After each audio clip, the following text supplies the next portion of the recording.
And we live. And we're live. And we're live. We're here on Let's Think Podcast. I'm your host, Sheikh 7 Islam L. And I would like to introduce our co-host, Brother Jarvis McGriffell. Islam. Islam, Islam, Islam. Islam. First I rise, giving all thanks and perfect praise to the great God Allah. Highest honors to his holy prophet, Noble Ali. Honors to all, and I mean all, participating in the great comprehensive program of uplifting fallen humanity.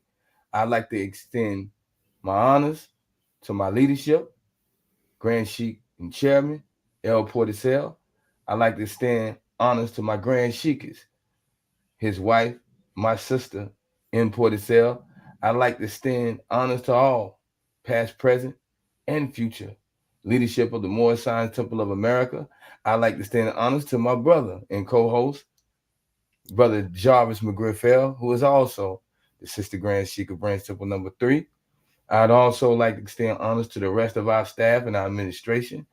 And I'd like to extend honors to all of the members of the Moorish Science Temple of America, and again to all participating in the great comprehensive program of uplifting fallen humanity. And to Let's Think Podcast and all of the listening audience. Islam. Islam. So we're here with the brother Jarvis McGriffell. Um, before the brother Sharif Anael-Bey comes on, I'd like to take a minute to, let y'all get introduced to the brother McGriffell. Um, Good brother, very good brother, man. He's pure at heart. Yes, sir. Loves the Moorish Science Temple of America, loves the Prophet, loves Allah, and definitely had the spirit of his ancient forefathers. So, Brother McGriffell, can Islam. you tell the people a little bit about yourself? Uh, 31. From Lancaster, South Carolina. Joined the Moorish Science Temple back in 2018.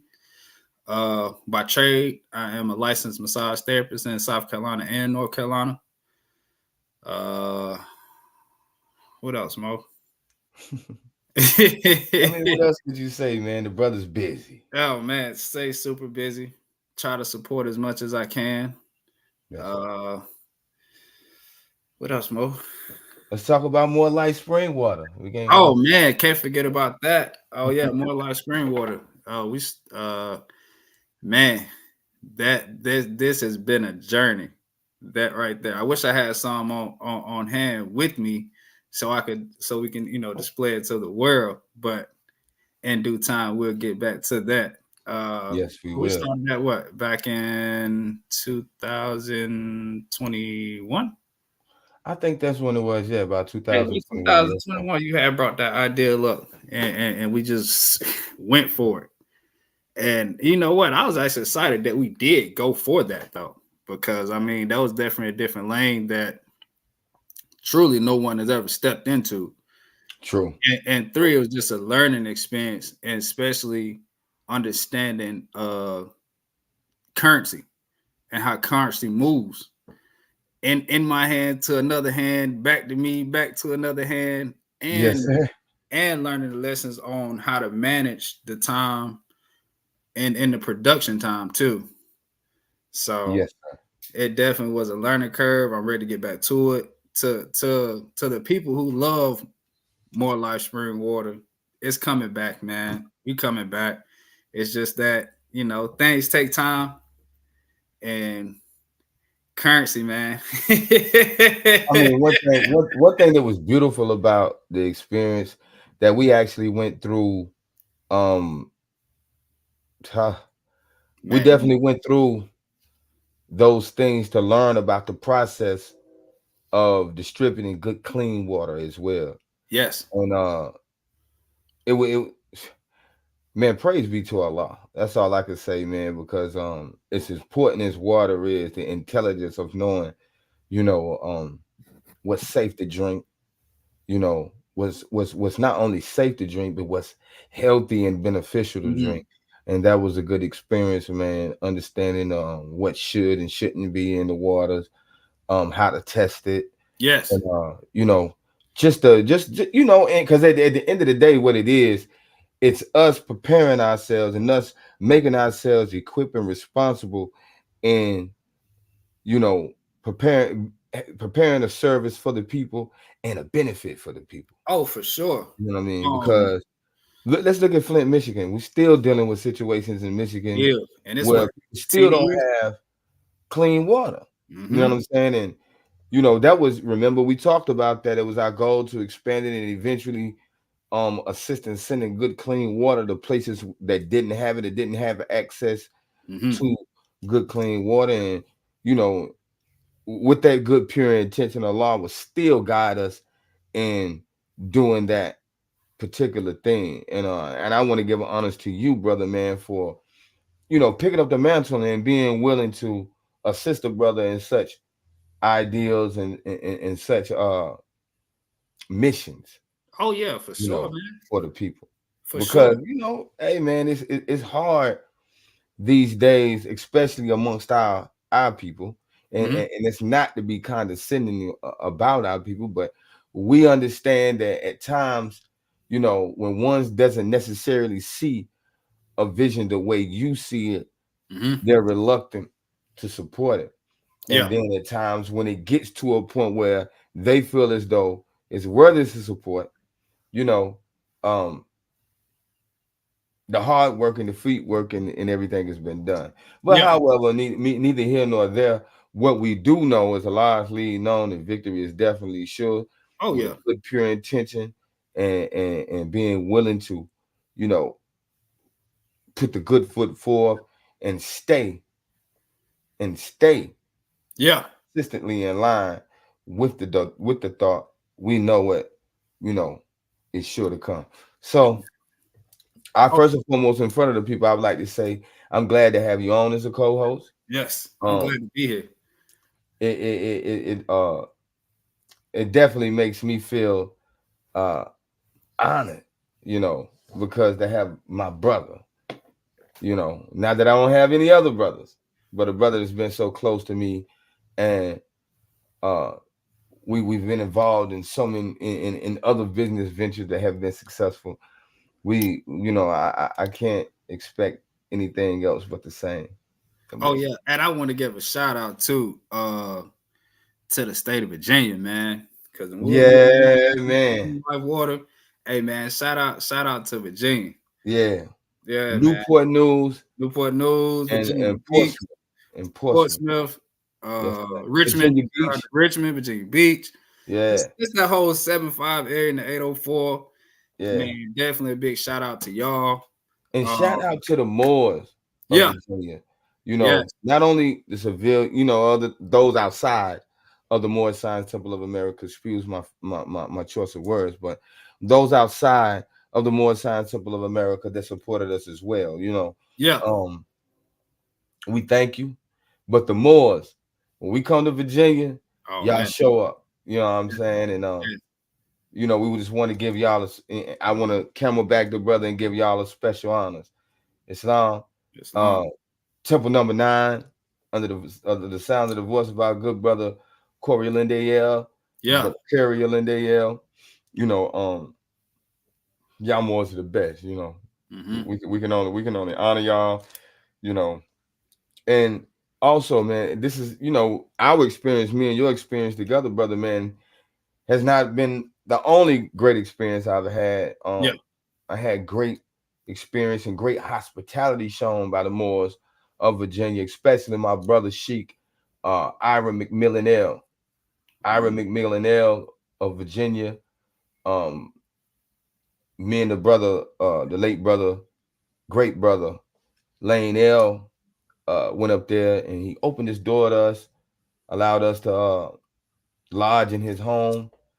Great, showed us him and his wife. Great, showed us great hospitality. And I can only extend the honors to that brother. That's a great brother, and I forever show my gratitude to the brother for that hospitality. And I'm sure, may our brother Seldom Smooth the Seas, he Uh, has the same sentiments, yes, and sir. yes, sir. So, most definitely Islam, peace, and big shout outs to the Moors of Virginia. Yes, sir. I see our brother and our moderator, Brother Hanif, is in the building. Yes, sir. Islam and peace to the God. Islam. Yes, sir. We waiting on Brother Sharif to come in, of course. He's contacted me. Yeah, I'm ready for this, brother. I'm ready for this. Everybody who comes in, please hit the like button. Please hit the like button. Please. And for ones who are here, give me a second. Ones who are here, when you have questions, if you have questions, super chat your questions if you want your questions dealt with and answered. Super chat your questions. We have super stickers. Also, become a member of the Let's Mhm. Think YouTube podcast family. We will be having exclusive perks for members. There are levels of members. Go check it out. Hit the link. Go check it out. Hit the join button and Please. decide where you want to be. And there will be things that will be offered here shortly. We're getting things together, and we're definitely going to press go on quite a few things. I like for the brother, he's wearing Yeah. the Muslim life sweater. Shout me out. Yes, sir. Yeah. The Muslim Check me life out. sweater. Check Uh, me out. yes, sir. And that's Hey, can't praise forget be to about Allah. these, Mo. And yes, we do have the bifall beads as Yeah. well. I have some Yeah, sets around my neck. We have the bifall beads. We have those for purchase for anyone who's interested. I'll put the email in the chat. You can also hit me up on Facebook and Instagram. On Facebook, I'm Sheik7 Islam Mel. On Instagram, I'm Sheik7. You can also hit Brother Jarvis McGriffell. He's on Facebook. Facebook as Jarvis McGriffell. You can find him on Instagram as More Hands. So Mhm. link with us if you desire. We will have Muslim Life apparel as well as Let's Think podcast apparel available inshallah next month. We put our feet to the ground and we make sure we get that for y'all. Yes, And it sir. seems like we got the brother Sharif Anael-Bey in the Islam. building. Before we bring the brother in, like I said, hit the like button. Hit Hit the the like mic, button. please. But And remember, if you have questions throughout the presentation, super chat them and we'll deal with them. Islam. Islam. Let me do this for a second before I bring the brother in. Got I my would like to go and get what he has for us and set it up because while I was talking, and he definitely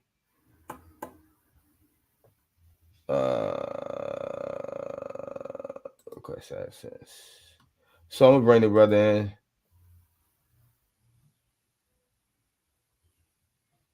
I can see him. I'm gonna let him get back to his chair. Yes, sir. It's gonna And be we're gonna get the brother ready. It seems like he's sitting down, like he's ready. We'll bring the brother in. Islam. Islam. Islam, Mo. Islam. You gotta unmute yourself. Let me unmute him. Unmute your mic, brother, man. Islam soldiers. Yes, Islam, Mo. sir. Islam. Yes, sir. Yes, sir. Griff ill. Good to see your face, Mo, Good to man. see you, Mo. Yes, sir. Hey, I'll be checking you out on Instagram, Mo. Hey, man. Hey, man, your arm like a block, Mo. Your arm ain't even move. I said, oh, yes, sir. Lord. Hey, brother Sharif, do me a man. favor. Give me access to that for me. Give me access to the joint right quick. Okay, yes, sir. Hold on. I see you. Hold on just a second. Yes, because sir. you know the people want this. Yes, sir. Yes, sir. Yeah, we in for a treat tonight. Yeah, everybody get on in. Now, let me go ahead and let everybody know that we're live on our platforms. Yes. Y'all can do the same if you could. Yes. Oh, absolutely. Let's do it right now. Definitely about to get on top of that. Yes, sir, we are. I can't believe this. You cannot share. How did I not do this?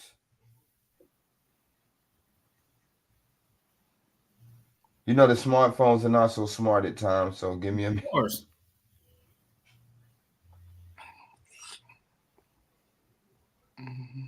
Yes, sir. Yeah, brother Sharif, man, I be checking you out on Instagram. I'll be like, listen, let me get on these push-ups real quick. Arms and forearms strong. Yeah, I seen you hit that bag one time, man. I seen the air come off that. I said, oh yeah, I can do it. Yes, sir. Yes, sir. Oh, Hey, man. you know, just in my background and being a massage therapist, so my strength, hands and everything, that got a lot stronger. So you already know. Yeah. Yes, sir. Yo, you're a massage therapist, so wow, that's a beautiful, profession. Very beautiful profession. It's deep, right? Not that this is the topic, but I know you could speak to this. Yes. Right? Especially if you do deep tissue work. Oh man. Okay, you already know. So I'm sure you've witnessed this, or maybe even said this to clients, right? Okay, is this your first time getting deep tissue work? Okay, if you feel like you want to talk incessantly or laugh uncontrollably or cry, it's okay. Yes. Yes. And why? Because already, I'm preaching to the choir, but the viewers may not know that in that knot, let's say there's a knot in the muscle, what's locked in that muscle is also psychological and mental tension. And so when you release the physical knot, it releases the trauma too. Yes. Yes. Yes, sir. Yes. And one thing me and him always talk about is knowing that being that he's in that field is that it's a transfer of energy as well. Yes. So absolutely, brother. We're always talking about cleansing that. He's always doing particular things. Like, bro, I got to get off the phone and do this and did it. I've been working all day. I gotta get me right. Yeah. So, come on. I think the best teacher, within being in massage is pretty much learning how to heal myself. Absolutely. And that has been the biggest turning point for me in this field. And then two, relating to my clientele to say, hey, what I'm about to do to you, I've done to myself first. So no need to worry yourself about how we're going to get this energy flowing through you again. That's right. Woo. Yeah, this ain't the block of wood demonstration. No, sir. No, sir. No, sir. It's not. That's not what this is. No, sir. And I myself have been a patient under this brother's hands, and I've had some serious things going on. And one thing about him, he loves what he does. Mm-hmm. Beautiful. Unlike some individuals that we can come across in the field, the brother really loves what he does. Yes. And like I said, I've been under those hands, and I know what those hands can do. You know what I mean? And another thing, he's a mobile. Oh wow. He's mobile, so he'll hop in his car, grab that fold up chair. Come on, man. And come see about you. You know what I'm saying? Hey, tools in hand. What we got? Yes, sir. Tools in hand. What we got? Yes, sir. And us three can have some conversations too. Oh, absolutely. Yes, say no more. Yeah. Yes, sir. Yes, sir. Yes, sir.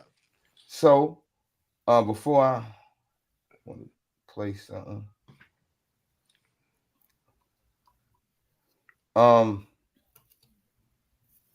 we got again. It's great to have you back, brother. Absolutely. I have you so much. You're synonymous with the channel at this point. Praise the Lord. Well, that's not. Listen. That's a good thing. Sometimes people keep good company and bad company. No, brother, this is good company. You know what I'm saying? Yes, sir. Yeah, this is good company. Yes, sir. Yes, sir. And the beautiful thing that I like about every time that you come on, brother, you come on with your perspective, your scholarship, and you're humble about your approach to it. And that I appreciate, because I realize there's so many people, you know what I'm saying, and I'm not called, no doubt. We're talking about a human weakness. Yes, and sir. Many of us suffer from it, right? Yes, And sir. at times we suffer from it, and at times we don't. You Right. know, that to have a sense of superior understanding, to raise thyself, so high, or to boast about having the clearest of human knowledge. Come You know what on, I'm saying? bro. Come on.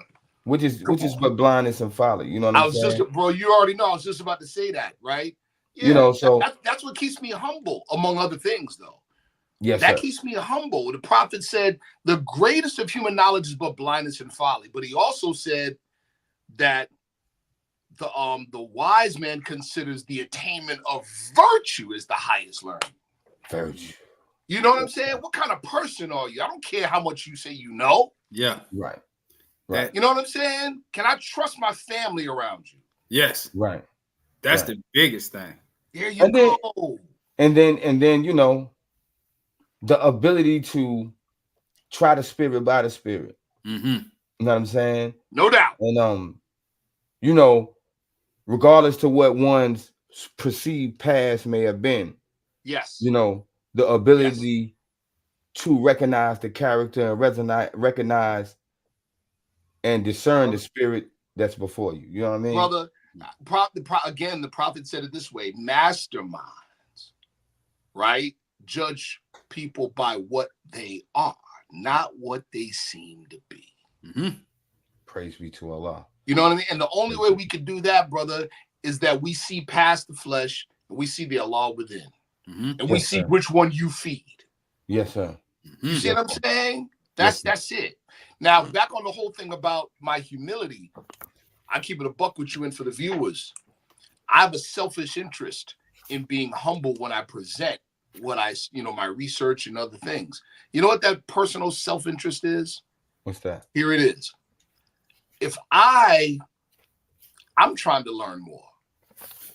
I'm trying to learn more. Prophet said, and I'm paraphrasing, right? Give it to the ignorant for their improvement. Give it to the wise. No, I'm sorry. Give it to the ignorant for their instruction. Give it to the wise for thine own improvement. Right? Yes, sir. All right. So how am I going to learn more about what I'm studying if I don't share it with others? You're going to see something in it that I didn't see. Mm-hmm. Yes, sir. You see what I'm saying? And we've had them conversations before too. 360. Right. You're going to see something in it that I didn't see. And I want you to bring, the reciprocal, what you see. You know what I'm saying? Yes, sir. Yeah, that's important. Yes, sir. That's a big part of my personal self-interest. My brothers with Ali's men, we do it all the time. We argue with each other. Like, a lot of times we'll provoke the argument just to get a lesson. I know. Exactly. I know. Iron sharpening iron, though. You got to provoke it sometimes. A soldier don't know his own strength until he, you got to see that vote. And here go the beautiful thing about, my experiences being, privy. Yes, sir. To some of those conversations. Yes. They don't all agree. Thank you, brother. They don't all agree. Nope. But they have a respect for information, they have a respect for perspectives, and they're able to disagree without it turning into, something personal. You know what I'm saying? I'll take it a step deeper, Sheik 7. There are times when we've been asked to present information or findings as a body or a group. And in doing so, we all didn't agree with every point. So how do we present something as a group? Well, there is a level of compromise there. It's happened to me personally where it's like, you know what? I'm standing behind this, even though out of 10 points, 2 of them I don't quite agree with. I'm standing behind it anyway because the team is. Right. And then this is too. One thing is understood is peer review and scholarship. Yes. You know what I'm saying? Yeah. Yes. So you are able to say, okay, allow me to sit my perspective right here. Come on, brother. You know what I'm saying? And until, I can present my information in a concrete way, beyond of a shadow of a doubt, Right. you know, Right. and we can all come to a consensus amongst the group that Yes. this is the direction that we want to present ourselves in. Yes. So yes. yeah, That's a fact. You know, and then there's, you know, what was the point I was gonna make? It'll come back to me. But you know, as a group, listen, you heard me say this before. Our forefathers fell not because we lost the knowledge of ourselves. We lost the knowledge of ourselves as a result of the fall. We fell because we stopped being Muslims. We fell because we stopped treating each other right. We fell because we stopped working together. So a big part of the movement, that you all know, come on, let's be real, the heavy lifting amongst ourselves, amongst Asiatics, is working together. Bingo. That's it. That's the heavy lifting right there. People not understanding their respective places. Come on, brother. People not understanding their respective places. And right. We all done bear witness to that. You know what I'm saying? Exactly. Yeah. If we're in a circle, you know, I like how the Nation of Islam says this, you know, talks about the best knower. There's always a best knower about a certain craft amongst us. Mm-hmm. Always, right? If we three were together in the physical together and somebody was asking a question about massage therapy, don't look to me. I know a little something about it, but don't talk to me. You see what I'm saying? Yeah, for sure. You go. You know, I do martial arts. Yes, I put on boxing gloves and I've gotten in the ring before. But if you talk about boxing, don't talk to me. Mm-hmm. See what I'm saying? Yes, sir. Somebody mentions a question about boxing, I'm gonna look at Sheik 7. Like, what you waiting on? Yeah. hey, because we want to know too. So let me sit back because I want to know too. I want to know too. Oh, that was my point. That brought me to my point, right? Now, but if I have the spirit of we three, but I'm trying to shine you two, then I'm always try to center the conversation around me. So somebody asked about boxing, right? Sheik 7 starts speaking up, then I jump in. But you know, the one time, you know, there was a time when, you know, I put the gloves on and I'm trying to make it about me now. Mm-hmm. You see what I'm saying? So that's what we end up seeing in you know, in our circles when it comes to scholarly presentations. A lot of times the intent is not to serve and to elevate consciousness. The intent is to be right. You know what I'm saying? The intent is to be right instead of to serve, you know? My whole thing is I'm putting it out. This is me personally. I'm putting it out there, what I found, knowing that it can be vetted, knowing that somebody may find a hole in it. Mm-hmm. I get my lesson too that way. Nah, brother, what you said was da-da-da-da-da. When I was recently on Brother Rich's show, shout out to Brother Rich, Black Magic 363. When I was recently on his show, you know, a number of days ago, I had said, what did I say? I said, I had mentioned the Roswell incident, and I said Arizona, right? And then I was talking about the Nation of Islam's teaching on the mothership and the baby planes, and I said 1,200 baby planes. Somebody later on in the comments said, I got two things to say about that. One, Roswell is in New Mexico, and it's not 1,200 baby planes, it's 1,500. Now I get all blustered and I said, praise Allah. Thank you, because I was speedballing because I was so excited. Thank you for the correction. Mm-hmm. You see what I'm saying? Thank you for the correction. You're correct. You see? That's how we have to be, you know. Now and now if we're gonna demonstrate, if I was to demonstrate what it means to be a student of Prophet Noble Drew Ali and a member of the Moorish Science Temple of America, it wasn't the presentation I did on Brother Rich's page. It was the expression of gratitude I gave for being corrected. That shows Moorish American character. Oh, for sure. You know what I'm saying? It's how we treat each other. Yes, sir. All right, I'm done talking. Let's go. hey, so, we'll go in that circle all day. Yes. For real. That's right. Again, we have our co-host, man. It's good to have you here tonight, brother. Absolutely. And for the people to see you, Brother Jarvis McGriff. And without further ado, We have before our we go any brother. further, real quick, brother, I got to do, if you don't mind, please indulge me. I got to do a quick shameless plug, but it ain't for me, right? Go to Scimitar USA, people. Get your drip. Yes, sir. See that? Ah, Please do. Please See do. that? Please do. Scimitar do. USA, people. And if we can get a link, if you can send us a link, we'll put it in the chat. oh, yeah. I definitely will. Or you can put it in the chat do it. if you Yes, decide, sir. if you have it on hand. But I know you finna get to the business. Yes, sir. The Oh, business boy, at hand. I brought the sword with me too, so I'm ready. Woo! Yes, sir. So the business Right. at hand Praise tonight Allah. is that our brother Sharif Anael-Bey will be demonstrating on the topic of Atlantis Yes. from a perspective of chapter 47 of the Holy Quran of the Moorish Science Temple of America, and demonstrating new evidence that supports the perspective of our Holy Prophet Noble Drew Ali. And I want to give you honest, brother, for your courage for truth and your willingness to bring this information to Let's Think Podcast. Islam? Islam. Nah. So without further ado, let's go, brother. Yes, sir. I want to first rise giving praise to Allah, honors to the last prophet. These days, Prophet Noble Drew Ali, honors to the Moorish Science Temple of America, all past, present leadership. I want to give honors to Let's Think Podcast. I want to give honors to our host and co-host and to the viewers. Let's get busy. Yes, sir. All right.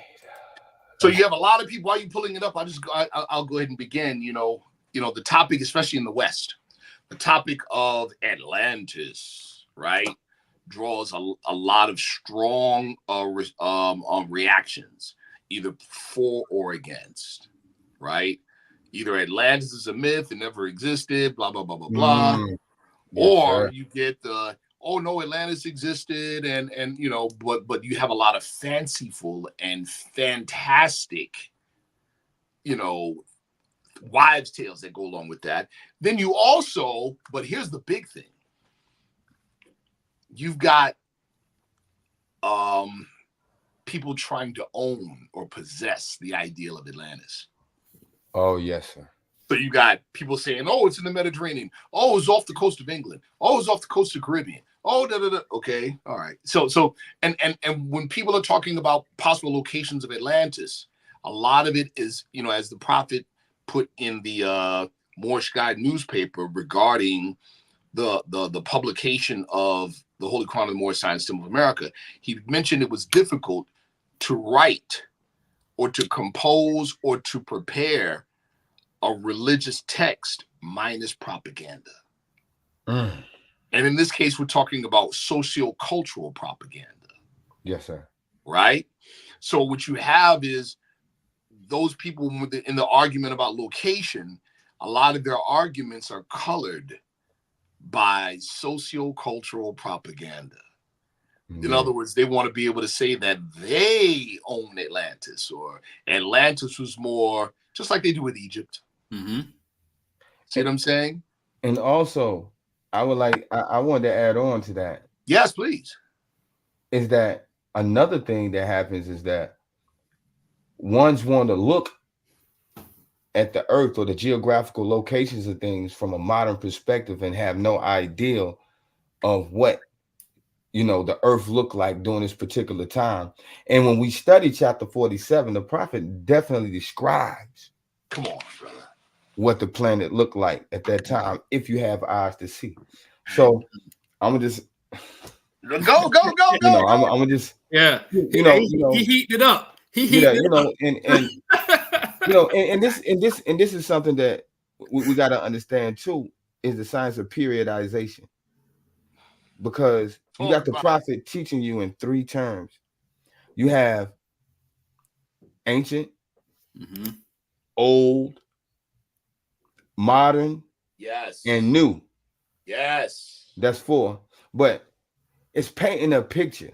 Yes. And what it's meant to do is place your mind in a particular point in time so you can see actually what's going on, not only in a geographical location, but have a sense of the sociology and the psychology that existed during that time. So, that's something that, doing my studies, of the prophet, or the teachings of the prophet Noble Drew Ali, has led me to understand that, just that's why he said this is a new era in time now. Come on, brother. And that was a major statement. And a lot of us, sometimes we grab hold to an understanding of it, but then sometimes you have those who misunderstand it, because context is a moving target, as you say, for a lot of our people. So that's what I've learned. That's brother, my portion let me of tell the you, understanding that I didn't mean to. Like I said before, one day we're gonna have you as a guest, Mo.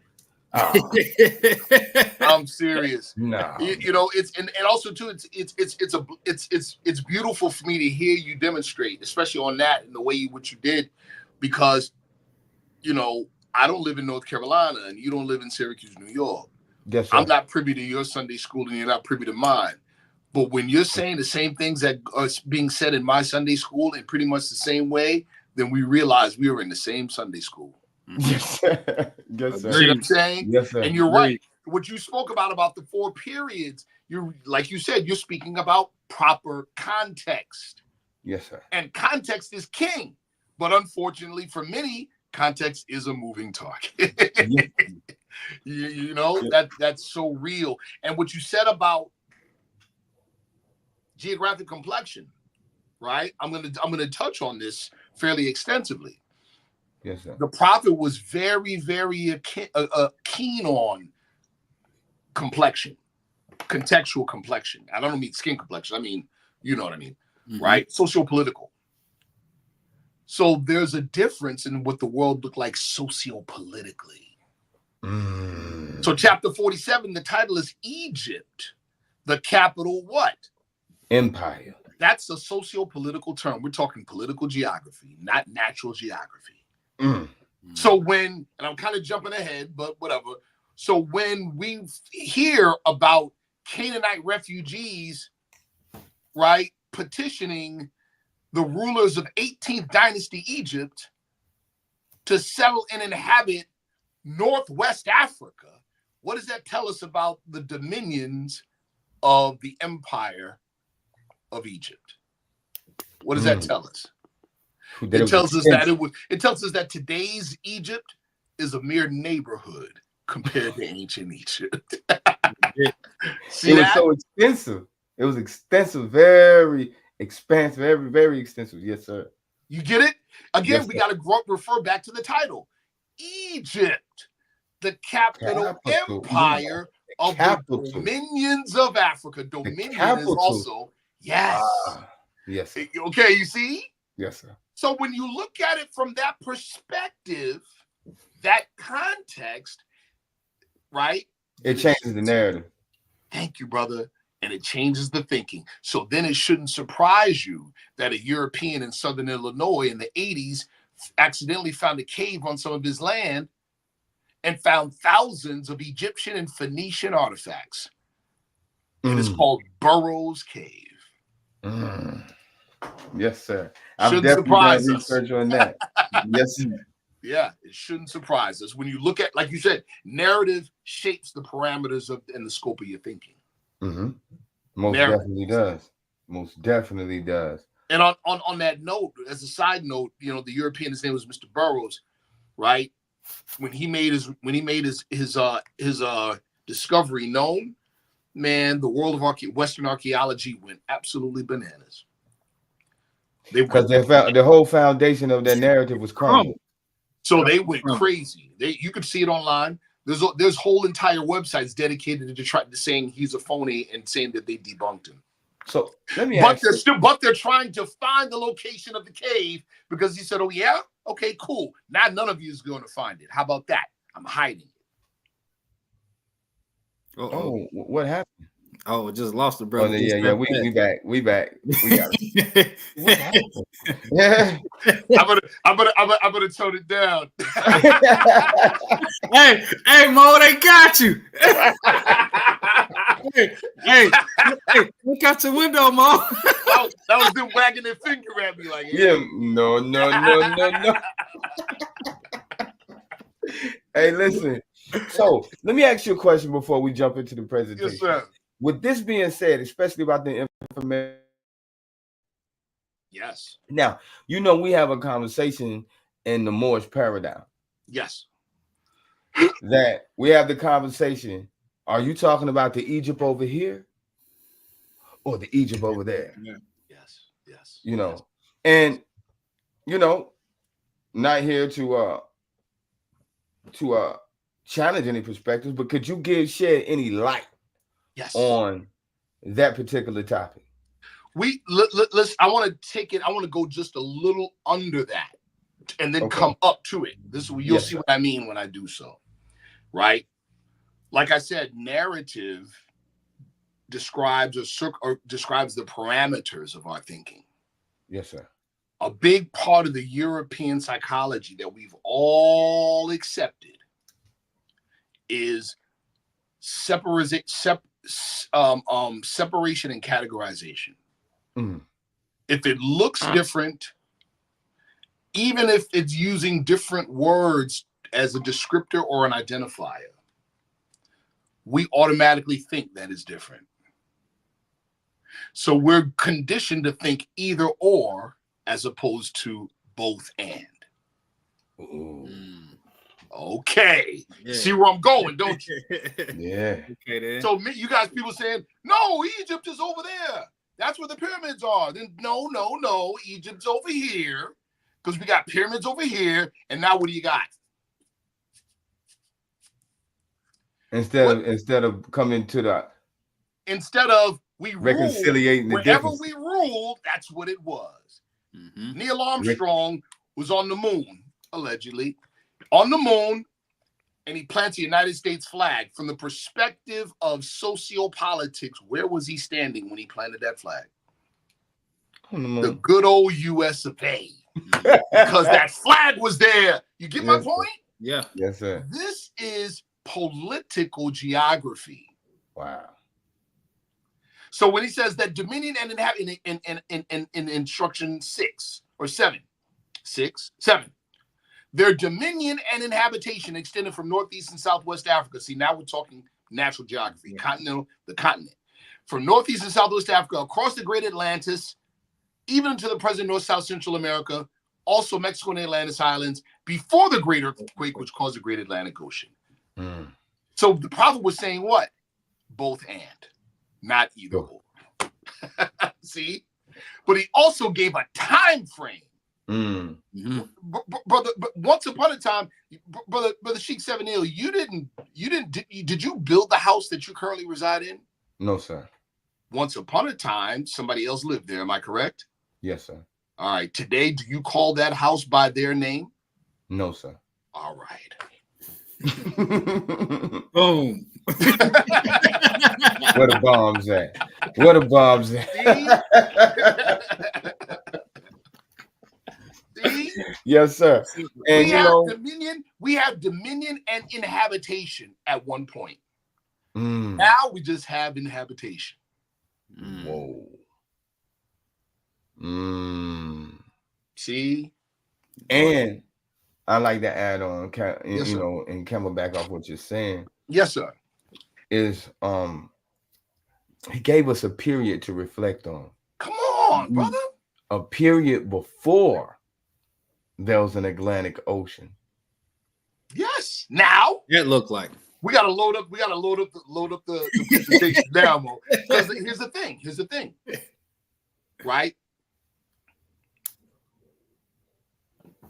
What the prophet gave us did not make us skilled practitioners just on Fridays and Sundays inside temple meetings. We are supposed to be outside with this demonstration. So yes, we're in a school where we learn about it, but now we have to be able to explain it to people who don't have these teachings. Mm-hmm. Yes, sir. So that means we can't, you know how it is in education. How does the teacher know that the student comprehends the lesson? Answer: the student is able to give the teacher the lesson back in their own words.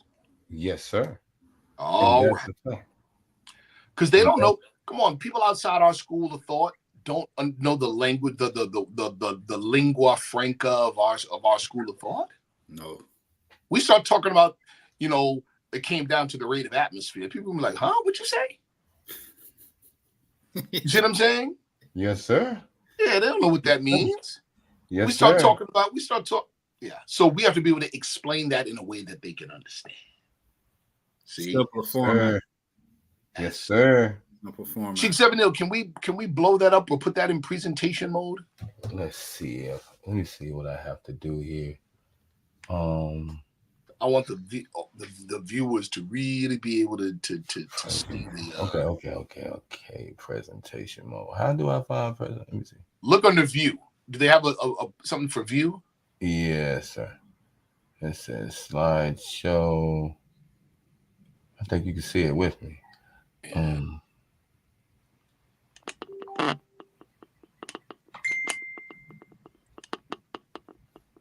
Boom. Perfect. There you go. Yes, sir. Yes, sir. Let me figure out how we gonna be able to move this demonstration. Hit your there you go. You got it. There you go.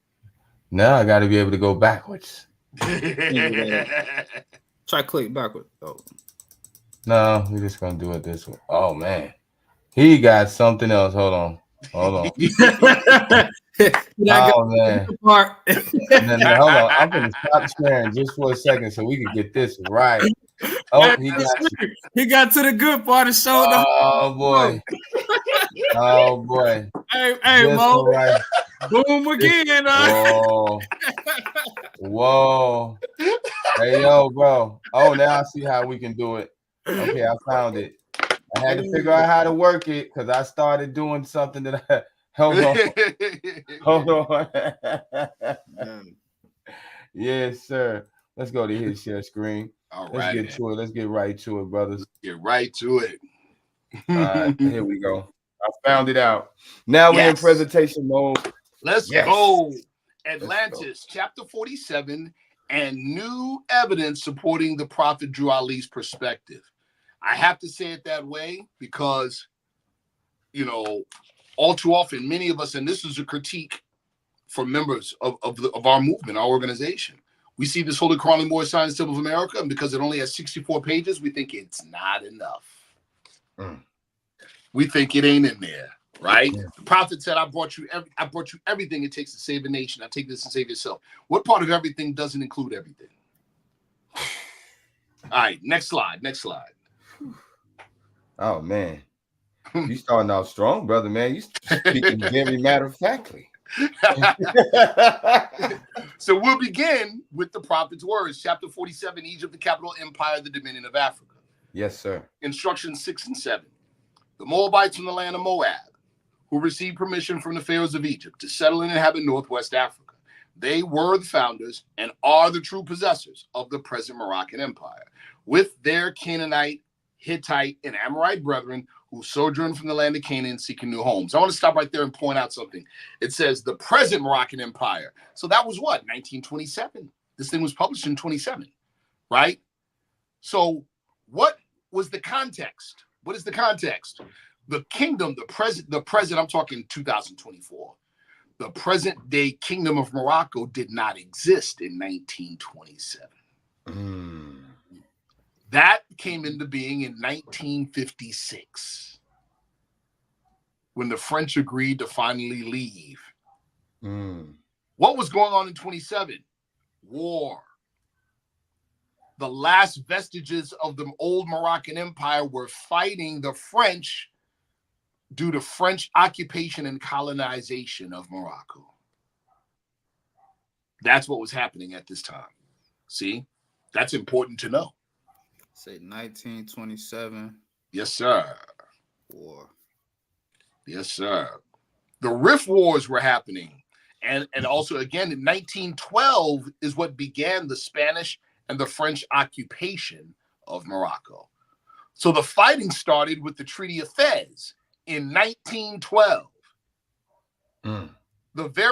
Hold on, a little more context. In December of 1912, a brother wearing a fez and glasses by the name of Deuce Muhammad Ali publishes his magazine called Africa Times and Orient Review. That magazine highlighted articles by people who were writing against European colonization of African and Asian nations. That was December of 2012. What happened in 1913, the following year? A little man with a funny mustache was teaching people in a barbershop at 181 Warren Street that they're not Negro, black, and colored, that they are descendants of Morocco. Come on, man. Yes, sir. Yes, sir. You see the Yes, sir. context? Yes, sir. Okay. Instruction 7, their dominion and inhabitation extended from Northeast and Southwest Africa, across the Great Atlantis, even into the present North, South, and Central America, also Mexico and the Atlantis Islands, before the great earthquake which caused the Great Atlantic Ocean. Take note of the points that I highlighted. Northwest Africa, across the Great Atlantis. See, notice there's one other little detail in Instruction 7. He says across the Great what? Atlantis. He didn't say across the Great Atlantic Ocean. But he says Atlantic Ocean later in the same sentence. There's a distinction. Yes, sir. Yes, sir. Next slide. Ooh. Ooh. More light on the ancient Moabites. Islam. The last sentence of Act 6 says the Moorish Americans are the descendants of the ancient Moabites who inhabited the northwestern and southwestern shores of Africa. The Moabites from the land of Moab. Where is the land of Moab in ancient time? It's present-day Yemen, southern Arabia. And if we were to look at a map, that point is, I mean, you could almost walk across the bottom tip of the Red Sea to get to East Africa. Then it says, who received permission from the pharaohs of Egypt. Now, usually when we hear that, we're thinking Bible. Oh, it's a biblical reference. And automatically the critiques come. Well, the Bible's not an accurate historical record. Y'all got that from the Bible, blah, blah, blah, blah, blah. Wrong. It's not coming from the Bible. Nope. What if I told you that there's actual physical records of Egyptian government officials from the 18th dynasty, and in those records, there is repeated petitions and records of Canaanite leaders that were refugees that said that they were overrun by Joshua the robber of the Habiru people. It's called the Armada letters, people. Actual tablets that were Egyptian government records. They say exactly what the prophet said on the bottom of page 3 of the Holy Quran of the Moorish Sign Symbol of America. That's right. And then it says to settle and inhabit Northwest Africa. Well, the area in particular that's gonna pique our interest is the area of modern day Mauritania, the Gibraltar area and Mauritania, which would include present day Morocco as well. Then it says, with their Canaanite, Hittite, and Amorite brethren who sojourn from the land of Canaan seeking new homes, right? That's the indicator of what? Successive migrations into Northwest and West Africa from Southern Arabia. Southern Arabia. Yes, This sir. is deep. When our prophet said that we are Asiatics, he broke a major code. What code did he break? In the 1800s, when the Europeans were active in colonizing and carving up Africa, of course, they have to have their sociologists there to give explanation to the world and to their own people as to how the people they said were incapable of civilization could create such magnificent wonders. So they came up with something called the Hamitic hypothesis. The Hamitic hypothesis, in short, says this: the true Negro is the sub-Saharan West African. Everybody else in North Africa or north of the Sahara is not Negro. They are dark-skinned Europeans. They are Arabs. They are pastoral Europeans. They are Eurafricans.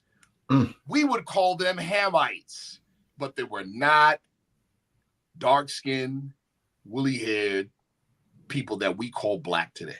Wow. You realize that the Hamitic hypothesis shapes Western race policy to this day? The term Afro-Asiatic is an anthropological and a sociological and ethnological term that denotes a language group. The word Arab is a word to denote a language group within the Afro-Asiatic language groups. It's not a race of people. It's anyone who speaks natively the Arabic language. That's what it is. That's what it is. Don't believe me? Well, it's not a matter of whether you believe me or not. Get a book called The Unknown Arabs by Dr. Tariq Berry. You can Google it and you get the book. You should, every member of the Moorish Science of America should have that book in their library, by the way. It's called The Unknown Arabs. You should also have Sister Dana Marnici's work in your library. There's a particular paper called The Denigrification of Berbers and Canaanites. It's right online.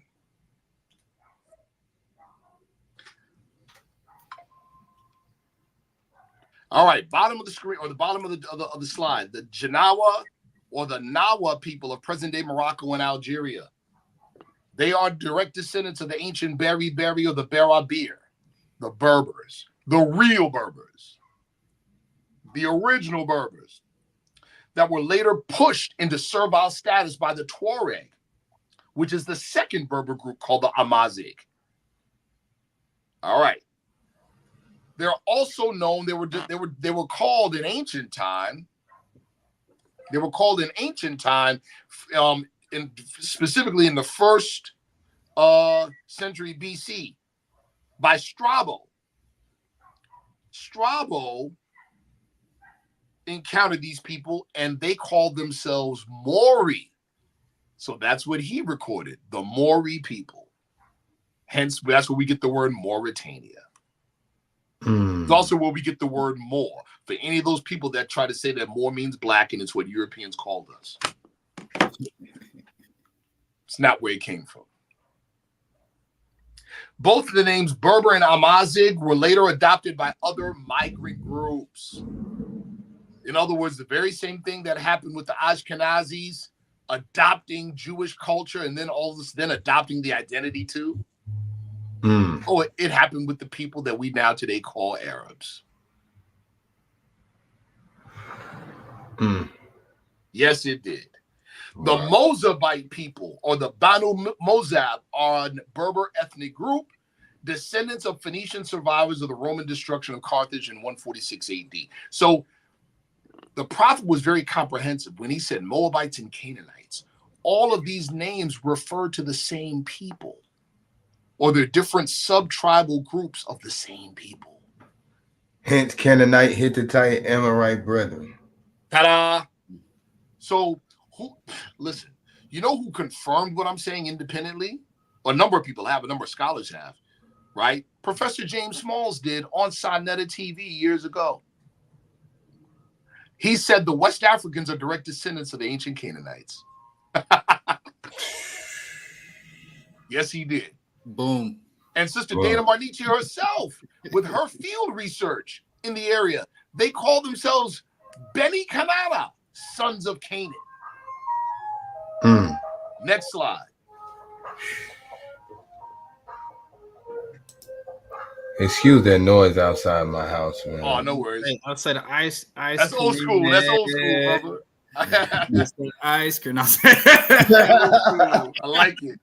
That's right. That threw me back. It did. That threw me back. Yes, sir. It still goes down in North Cat. You hear me? I see. Yes, sir. Wow. So right on page 3, the bottom of page 3, the industrious acts of the Muslims in Northwest and Southwest Africa. These are the Moabites, Hamathites, Canaanites who were driven out of the land of Canaan by Joshua and received permission from the pharaohs of Egypt to settle in that portion of Egypt. In later years, they formed themselves kingdoms.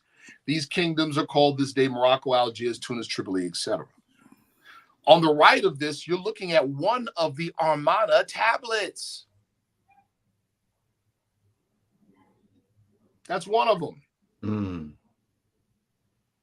Armada letters are surviving 18th dynasty records of Egyptian governmental communications. They outline petitions from Canaanite refugees for permission to settle in Egyptian dominions after fleeing from the Habiru war chief, Joshua the robber, the son of Nun. We all know Habiru is Hebrew. Same thing. Same thing. Not only is this proof of ancient Asiatic migrations into Africa from Southern Arabia, it's obviously proof of the prophet, the veracity of the prophet's teaching. Yes, sir, it is. This is important because I wanted to talk about the people of the area first. Very important. You'll see where I'm going. Next slide. So where did they settle? Northwest Africa.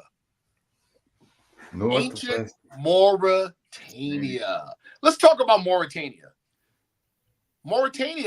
Ancient Mauritania says that they were founded by the legend, in legend, they were founded by Atlas. Atlas was the son of Poseidon.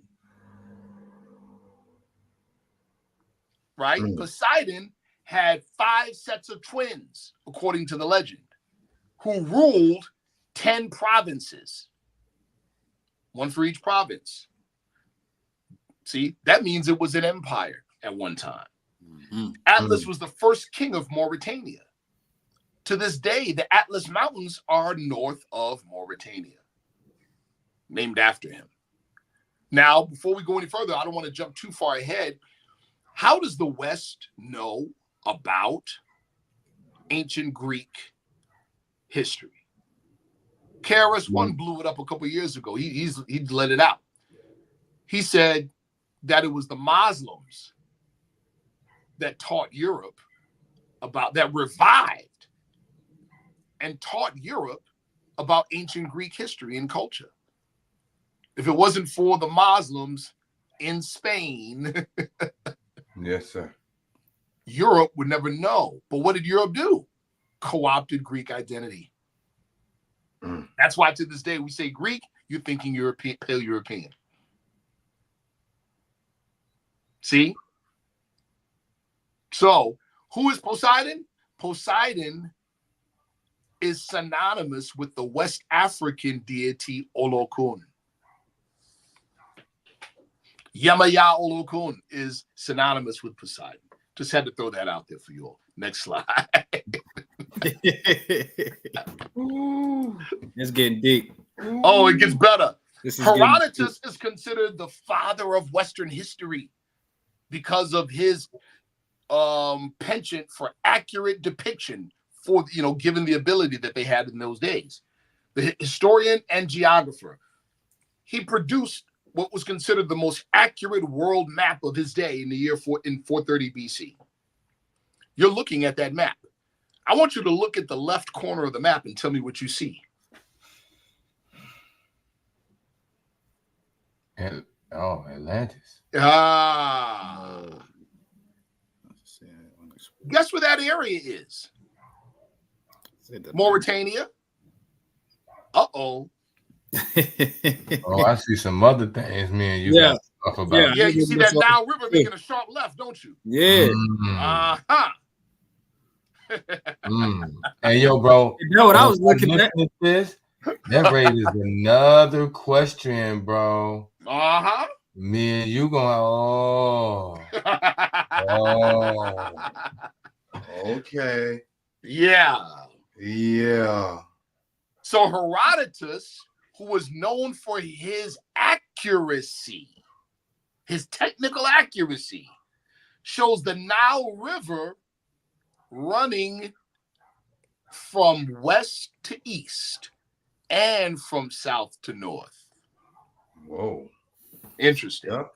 As you shows can see. Atlantis in the region of Mauritania, Northwest Africa. Ooh. Oh, it gets better. Next slide. Ooh. Ooh. So this is a picture of the priest Solon, the Greek Solon, who learned about Atlantis from the Egyptian priesthood. Solon then told Plato, and Plato wrote about it in the Crimeus and the Timaeus. They described Atlantis as consisting the city, the capital. I have to say that. The capital city of Atlantis. Atlantis wasn't just one location. Atlantis was an empire. Mm. But he described the capital city of Atlantis as being made of concentric circles, 2 of land, 3 of water, with a central island. Said that there were rectangular plains on the left and right of it. Said that there was an inlet to the Atlantic Ocean on its south, and that the Atlas Mountains were in the north. Next slide. Whoa.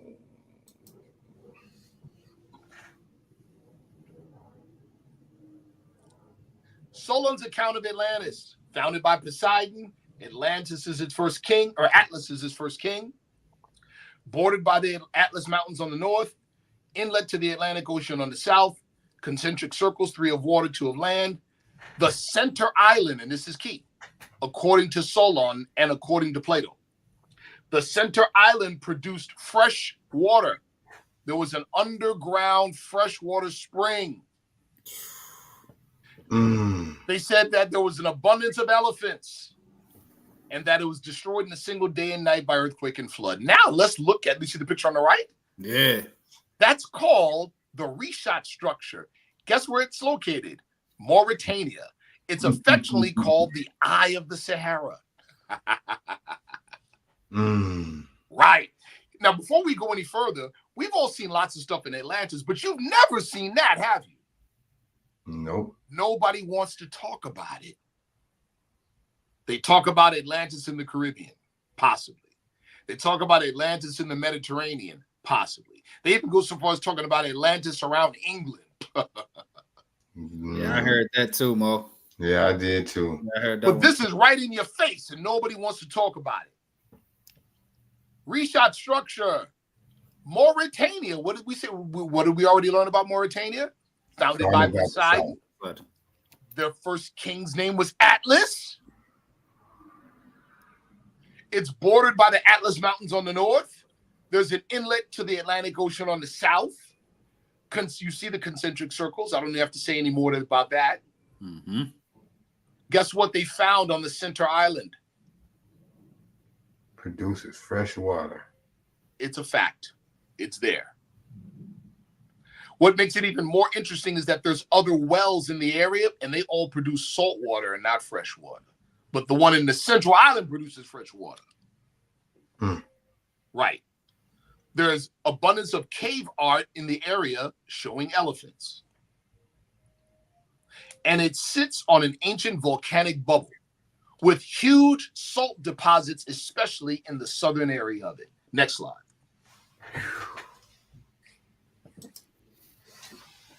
Better pictures of the Rishat structure. You see the white areas in the bottom part of it? Yes. That's sea salt, people. Do you know to this day, that's one of the greatest trades occupation. That's one of the greatest trade occupations in Mauritania is salt. Right. Right. I can see why. Yeah. Yeah. Right. You're never running out. Hey, what we doing today? Getting salt, you know?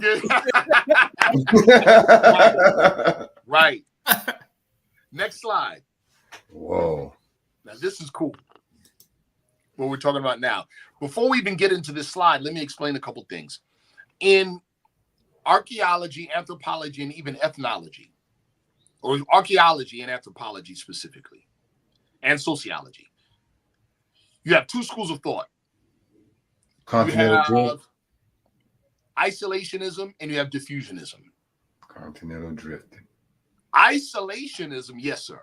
Isolationism says this: ancient cultures came up independently over thousands and thousands of years with no contact with each other. And so if there's any similarities, it's really by chance. All right. Diffusionism says ancient cultures enjoyed long periods of cross-cultural interaction over thousands of years. One of these points of view supports white supremacy and one doesn't. Which one do you think supports white supremacy? Gradual theory. The gradual theory? Now, see, you're jumping ahead of me, Mo. But that's good, though. That's good. So isolation, the gradual theory of plate tectonics. So G7 is speaking about plate tectonics. The movement, and that's what my mind was. Right. I'm sorry. So the gradual theory falls under isolationism. And the gradual theory says that the plates and continents shift slowly over millions of years. But the cataclysmic theory says that it didn't happen over millions of years and that it happened suddenly within thousands of years. Okay. What does the archaeological and the environmental evidence say? You see this article on the left side of the slide? Yes, sir. The Sahara Desert was once lush and populated, but not millions of years ago. As soon as 5,000 years ago. Right. Ooh. Right. As recent as 5,000 years ago. But here's the crazy part, even crazier. They said that it went from a lush tropical zone to a barren wasteland desert within 100 to 300 years. Wow. It happened fast. Wow. It happened fast. Right. Yeah. Now let's look at the right of the slide. Actual evidence supports the cataclysmic theory and not the gradual theory. So I want you all to look up. That's a typo where it says Greater Dryas. It should be the Younger Dryas period. The Younger Dryas period is crazy. It marks the crucial time period of the major cataclysmic change. See?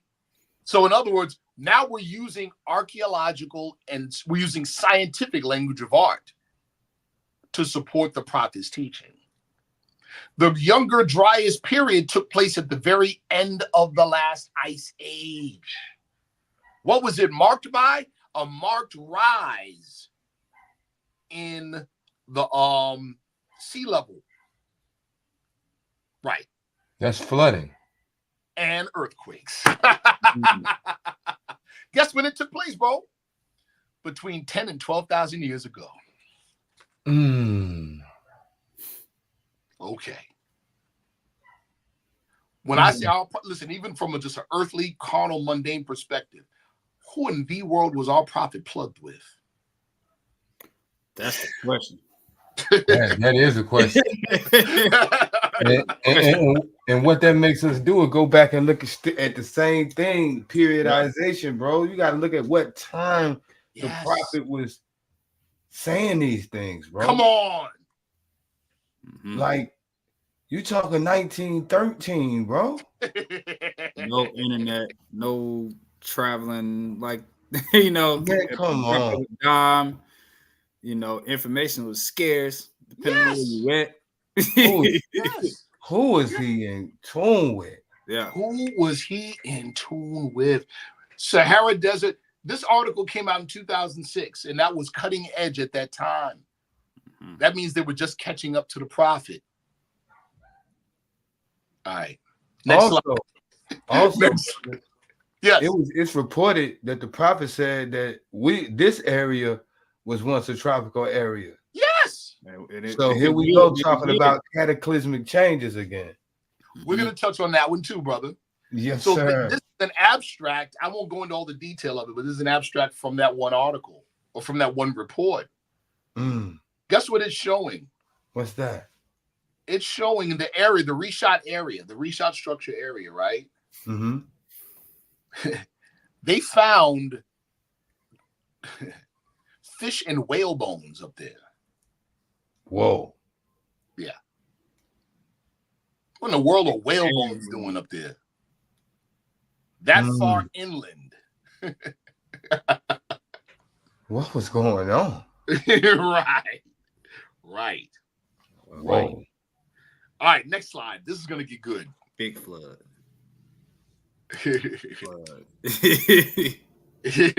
Next slide.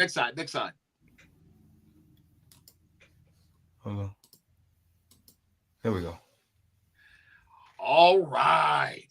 Now, one thing about the reshot area, because, Mauritania, like a lot of African nations, are basically under siege, right?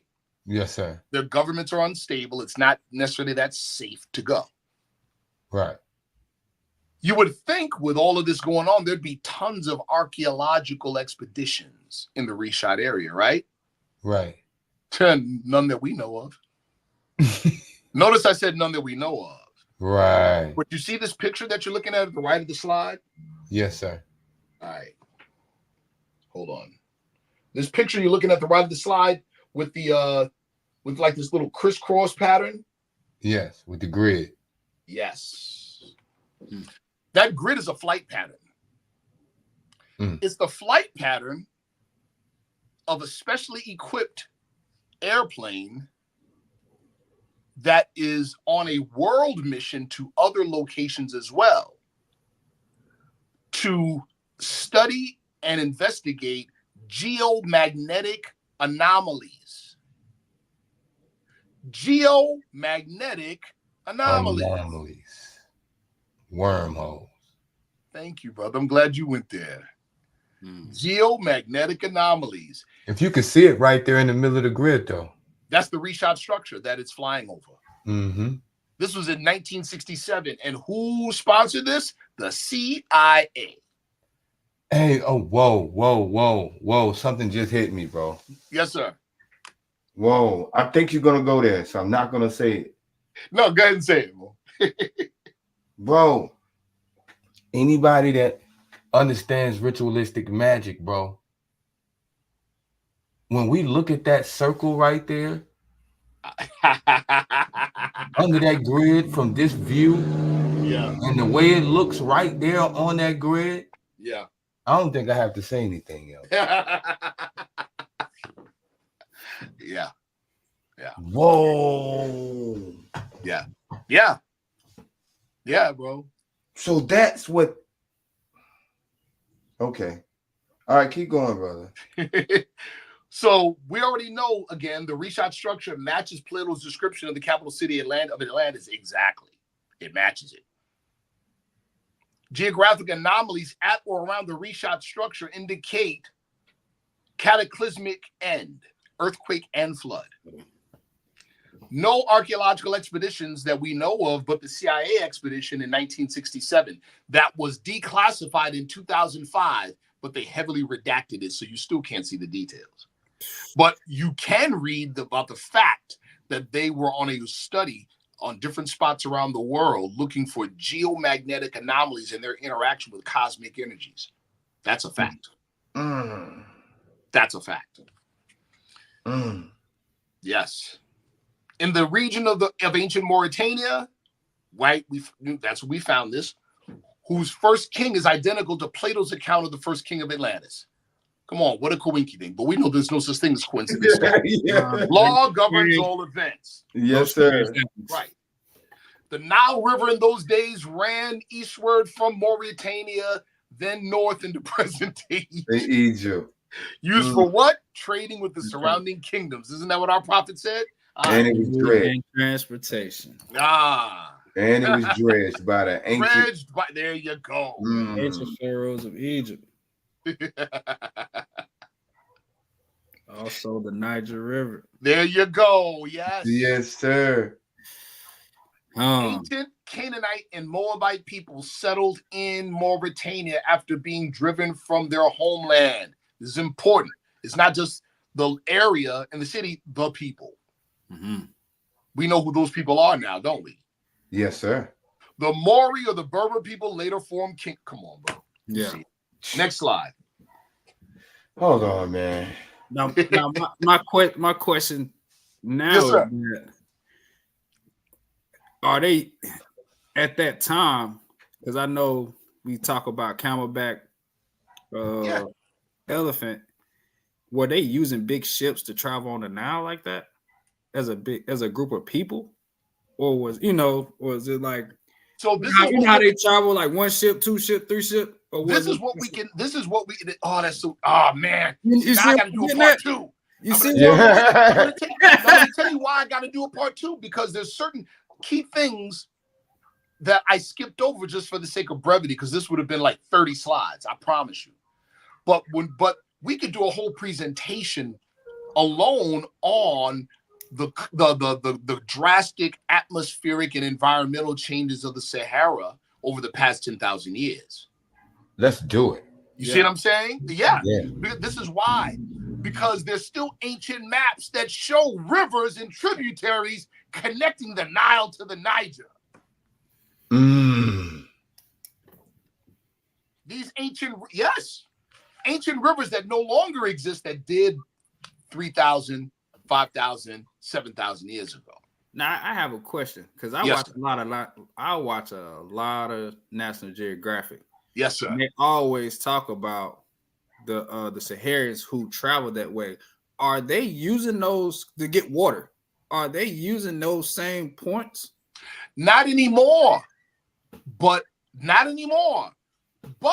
there's actual ancient records of people doing exactly that when the climate was totally different. Mm-hmm.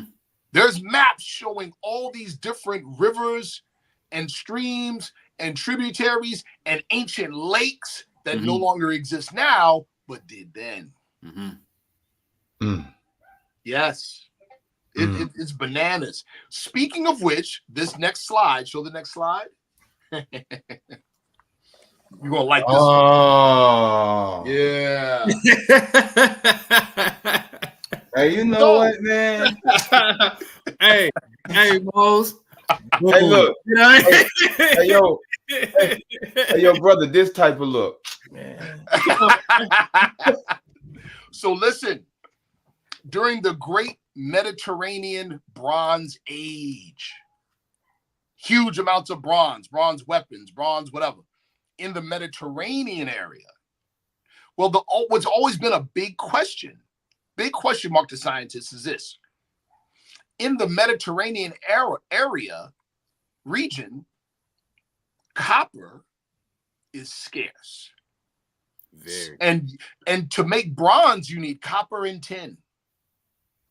So where was the copper coming from? Uh-oh.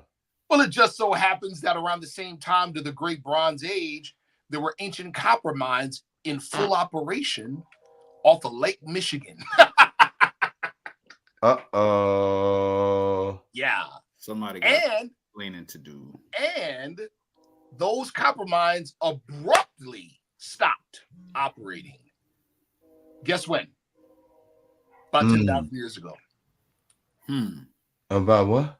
10,000 years ago. Oh, man.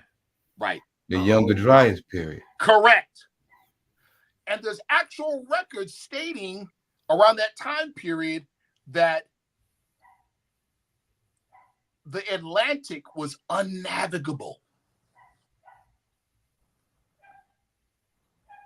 Oh. Yeah. Oh. So that's like almost when it came into being. Come on, brother.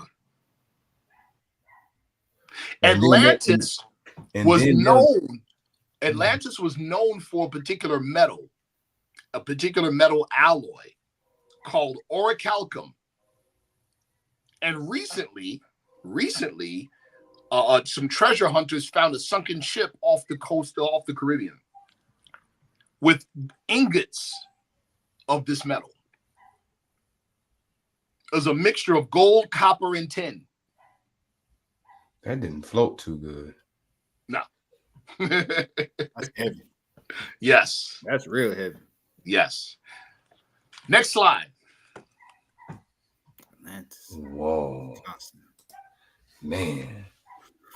Now let's talk. Let's double back and go back about the people and ancient Greek. Because again, remember, here we go. Remember, the West, the Euro West specifically, heard about ancient Greek culture and history by way of, you see the guy on the right? No, I'm sorry, the guy on the left, Ibn Rushd. In the Western world, he's called Averroes. Code name. In the Western world, he's called Averroes. And Ibn Sina, his name has been westernized to Avicenna. Ibn Rushd and Avicenna are celebrated in European Western culture because they brought Neoplatonism and Greek culture and history to the Europeans.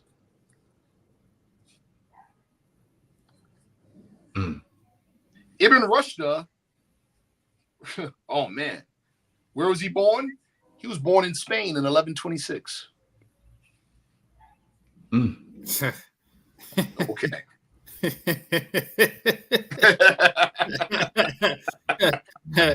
Now it went off, you know.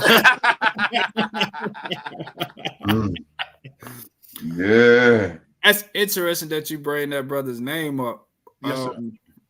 Because doing massage, we have to learn about the human anatomy.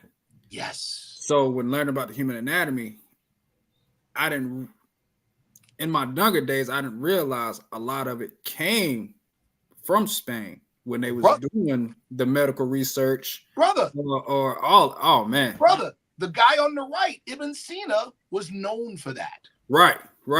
Many of our brothers in Spain, our forefathers in Spain, are what we would call polyglots or polymaths.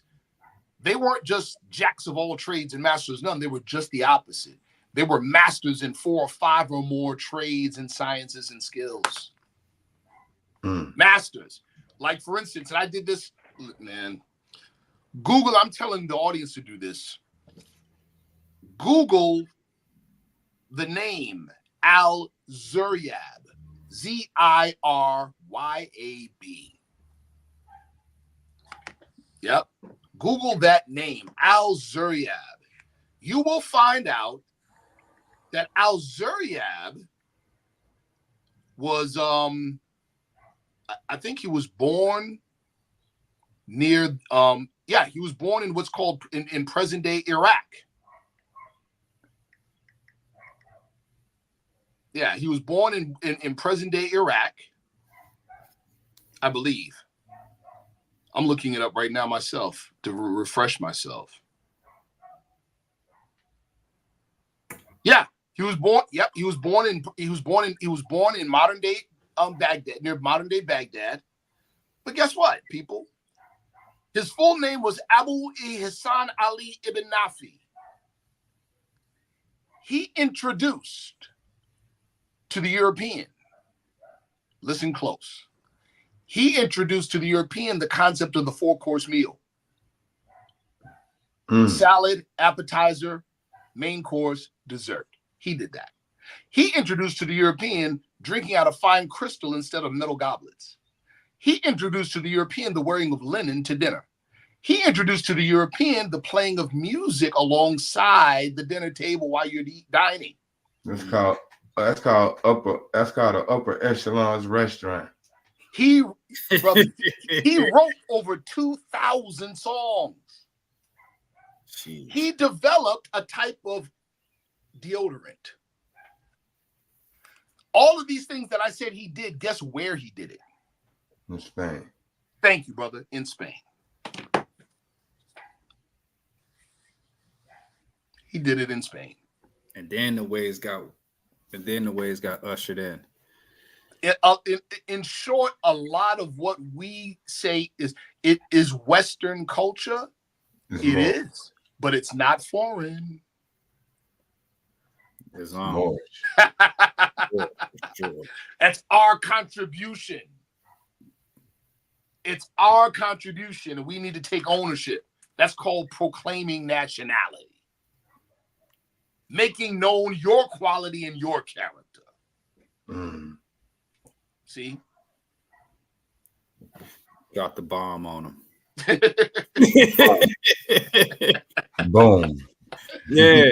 The Western world wouldn't even know about Atlantis if it wasn't for us. Powerful. And when I say us, not just Asiatics in general, the Moors. The Moors. I almost to the point of asking, what would they know? Hey. Hey. Next slide. That's our last slide, people. Man. So here's our conclusions, people. The destruction of Atlantis was the end. Okay, here we go. How do we measure time? Psycho age. Narrative is always the secret. Why was it important to say we measure time by cycle ages? Because that we is not everybody. The we is the enlightened. The European psychology measures time in a straight line. Therefore, it has a beginning and an end. Mm-hmm. There's no beginning or end to a circle. So one of these methods more accurately depicts the eternal nature of everything permanent. One of these time methods accurately depicts things that are temporary. Chapter 7 of the Holy Quran of the Moorish Science Temple of America gives us our core Moorish psychology. When Jesus says to Lamas, man is truth and falsehood strangely mixed. Once again, we most likely will apply the Western psychology or the European psychology, and we moralize it. Truth and falsehood must be good and bad. See? We messed up right from the start. When he first asked Jesus what is truth, he said truth is the only thing that changes not. In the whole world, there are only two things, truth and falsehood is that which seems to be. So when we say truth and falsehood, according to the prophet's teachings, we're not saying good and bad. And we're definitely not saying polar opposites. Let me say that again. We're not saying good and bad, and we're not saying polar opposites. Because if they were polar opposites, that means they would be mutually dependent on each other. Mm-hmm. See?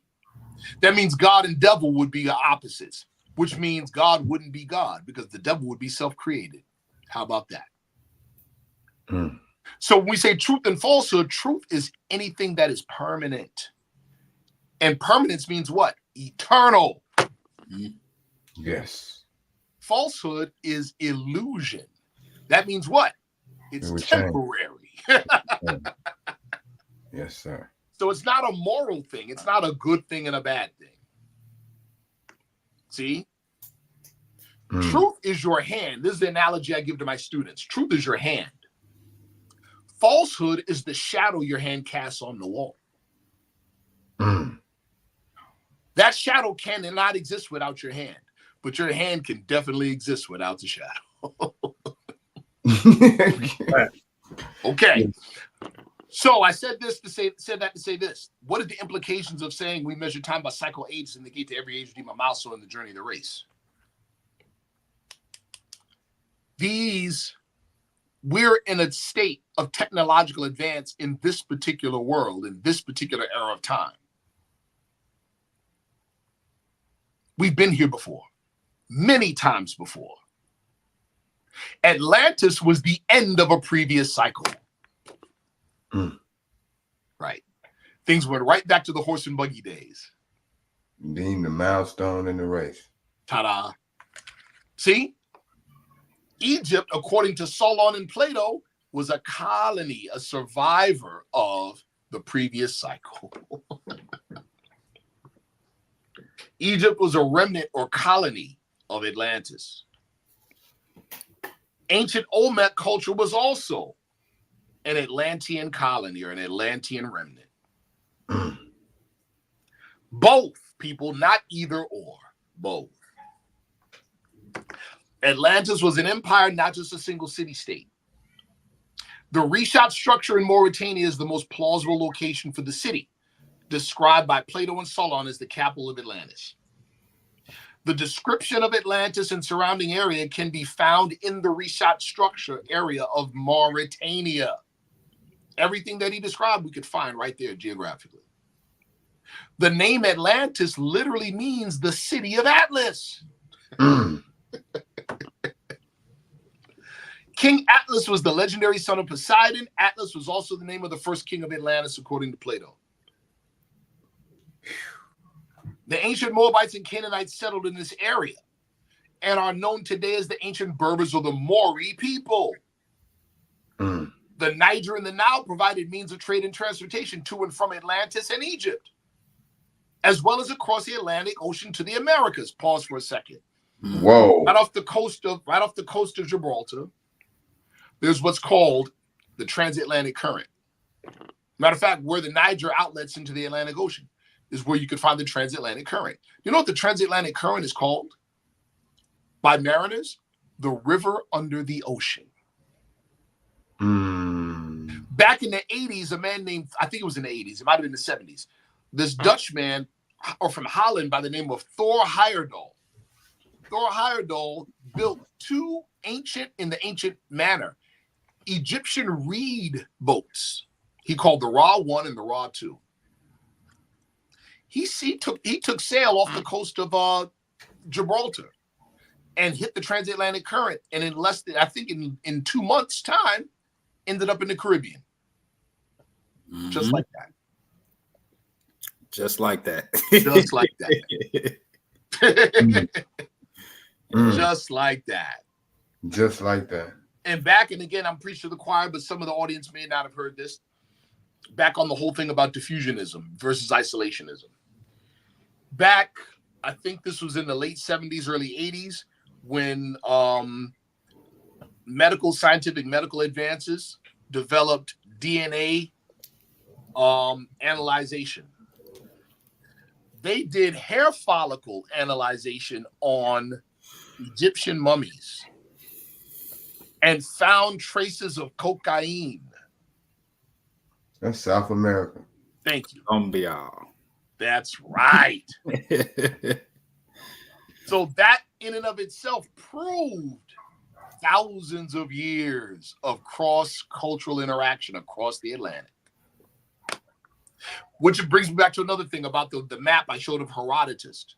Now you can see why the prophet said across the great Atlantis. And he made a distinction between Atlantis and the Atlantic Ocean. Now you can see. Right. The Niger, this knowledge was provided to Europe by the Moors. And the last conclusion, our prophet was and is a prophet. You know what? It's crazy, right? Wow. It is. All right, crazy. so let me ask you two. I just want to get your thoughts on this. Very, very, very well-known European who wrote extensively on Atlantis. They called him the sleeping prophet. He was a clairvoyant. His name was Edgar Cayce. He made a prediction, a quote-unquote prophecy. Cayce, C-A-Y-C-E. Edgar Cayce. He made a prediction. That prediction was Atlantis will rise again. Based on what I just showed you, what do you think that means? See, but while you're thinking, let me just say this. Most people are just focused on this idea of an island in the middle of nowhere that dropped down into the ocean. And they're thinking that the island's going to come back up. Based on what this presentation, what do you think? What do you think that could mean? His prophecy or his prediction? Disclosure. Could be. Wait, whoa. Say that word again. Disclosure. Correct. But disclosure of what? When he says Atlantis will rise again, what was Atlantis? An island or an empire? An empire. Is an empire natural or socio-political? Socio-political. Socio-political involves people, doesn't it? Yes, it does. Sounds similar to what the prophet said when he said in the year 2000, the Moors. Okay.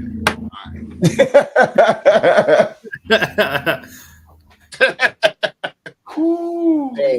Yet again. Yet again. Oh, I got something I want to show y'all.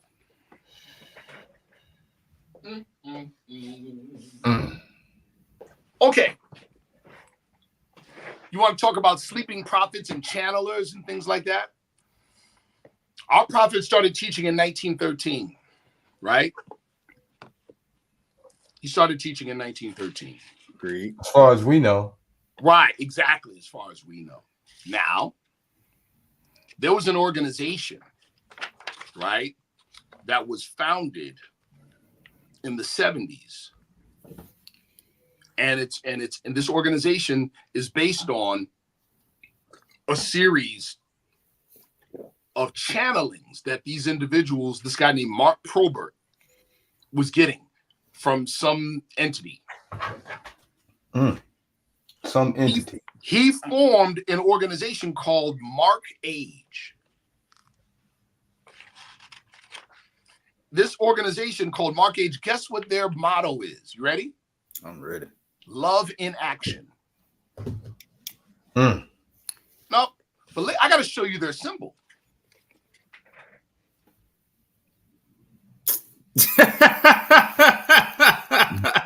Hold on. Let me see. Come on, man.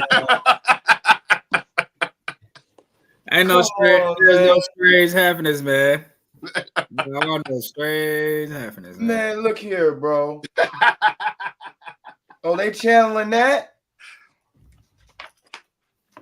bro. I wonder what being gave them that. Look at chapter 5 of this one book. Hold on. Let me see. Follow man.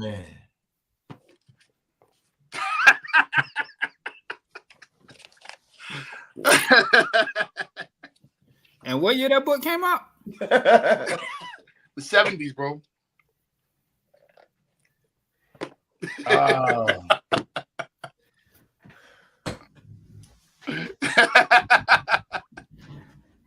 Yeah.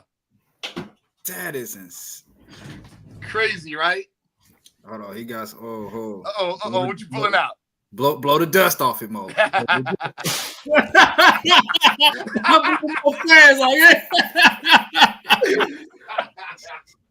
Oh man. Hey yo,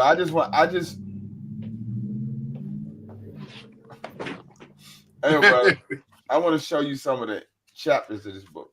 Yes, sir. This is called The Idea of God. Ooh. Pringle Patterson.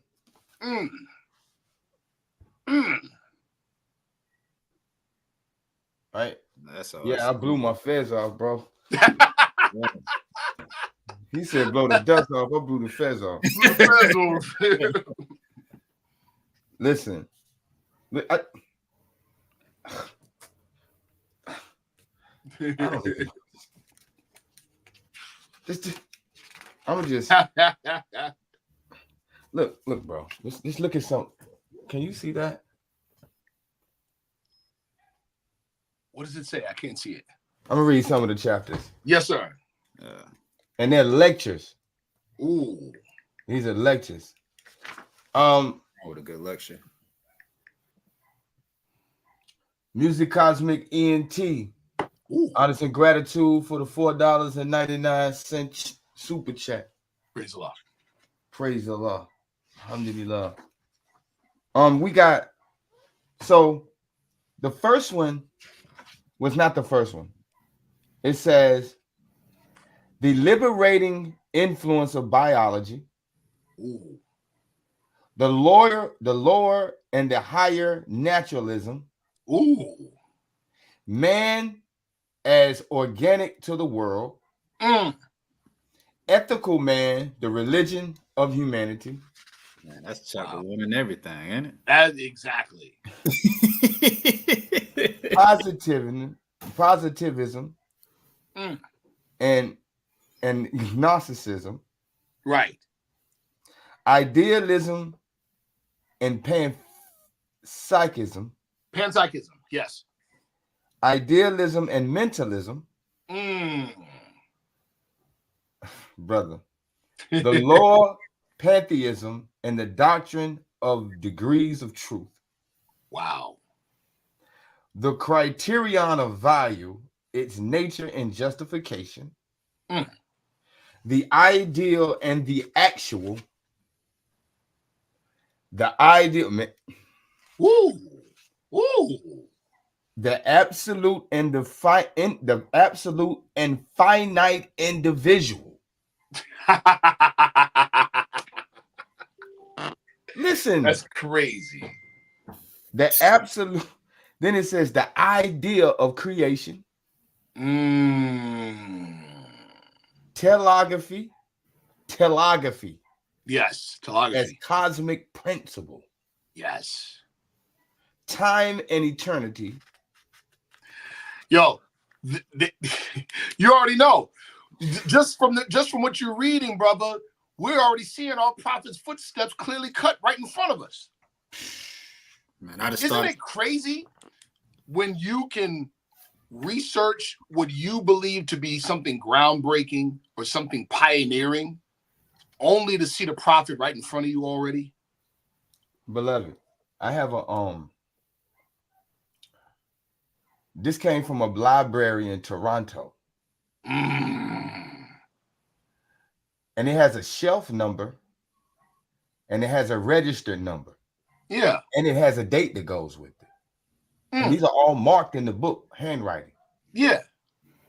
May the 31st, 1921. Whoa. That's my brother's birthday. That's Wow. crazy. That's crazy. Peace to Awareness Daily. Honors and gratitude for the $1.99 super chat. Again, honors and gratitude for the 99-cent super chat. Yes, sir. And to keep it real, I want to give you another date. Yes, sir. It was actually pressed and publicized 1917. Ooh. Now, I want to say this. There's certain books, I have some of these. Certain books were only published privately for certain specific groups and organizations. You all know that. Yes, right? Yeah. Yes, Yeah. yes, Yeah. Certain things that shouldn't be touched by ordinary eyes. Right. man. But you know, and that's to safeguard the sanctity of humanity. Yeah. Yes, Yeah, sir. for sure. But now think about what you just said, which is true. And yes, there is, for the right reason, a power in the secret. And that power relates to responsibility. That being said, think about what our prophet revealed in the Holy Quran of the Moorish Science Temple of America. Yes, sir. He gave some of the deepest secrets, but he gave it in a language so simple. Yeah. That it's very easy for the masses who read it to overlook it and not realize the depth and the power in it. Yeah. You know, it's very easy. Very easy. People see higher self and lower self, and they're like, okay. And you know what they immediately go to? They go to the wrong idea. The angel on one shoulder and the devil on the other shoulder. Not what it means. And it's and I would like to say, many times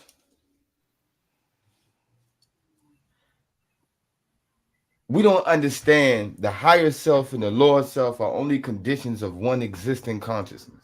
Didn't we say that Allah and man are one. Correct. See, we didn't catch that. Allah and man are one. Yes, Are we are one one. with Allah, but a man is one. Right. Right. So these identifiers of the higher self and the lower self are not two separate entities sitting on one shoulder and on the next. That's a fact. It's all actually a choice. Mm. Mm. It's a thought. It's a decision that you make to either exist in one state or the next. That's real, brother. Or to create one condition or the next. That's real. Yeah. Yes, sir. Yes. So when we hear higher self and lower self, something in the prophet says there are two selves, right? Yes. There are two conditions of one self. See,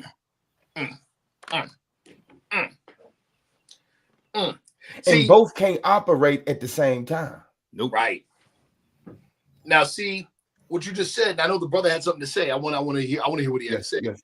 When we think we hear two selves and we're thinking angel on this shoulder, devil on the other, that makes three selves because you're stuck in the middle.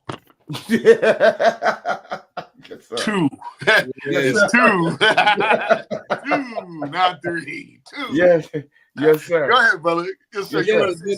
Just to count back on that, just on that segment. Yes. I was doing my own little research, Yes. and I found this if I'm saying the word correctly, the law of requital. Law of requital. Yes. And that fitted perfect in that whole paradigm of everything we just said. And just knowing that choice has to be made, either live in your higher self or to live in your lower self. But you're gonna have to learn how to deal with that consequence. Absolutely. Yes, sir. Yes. We will have to learn how to deal with that consequence. We are. How did the prophet teach us? Allah never made a heaven for man and never made a hell. Mm-hmm.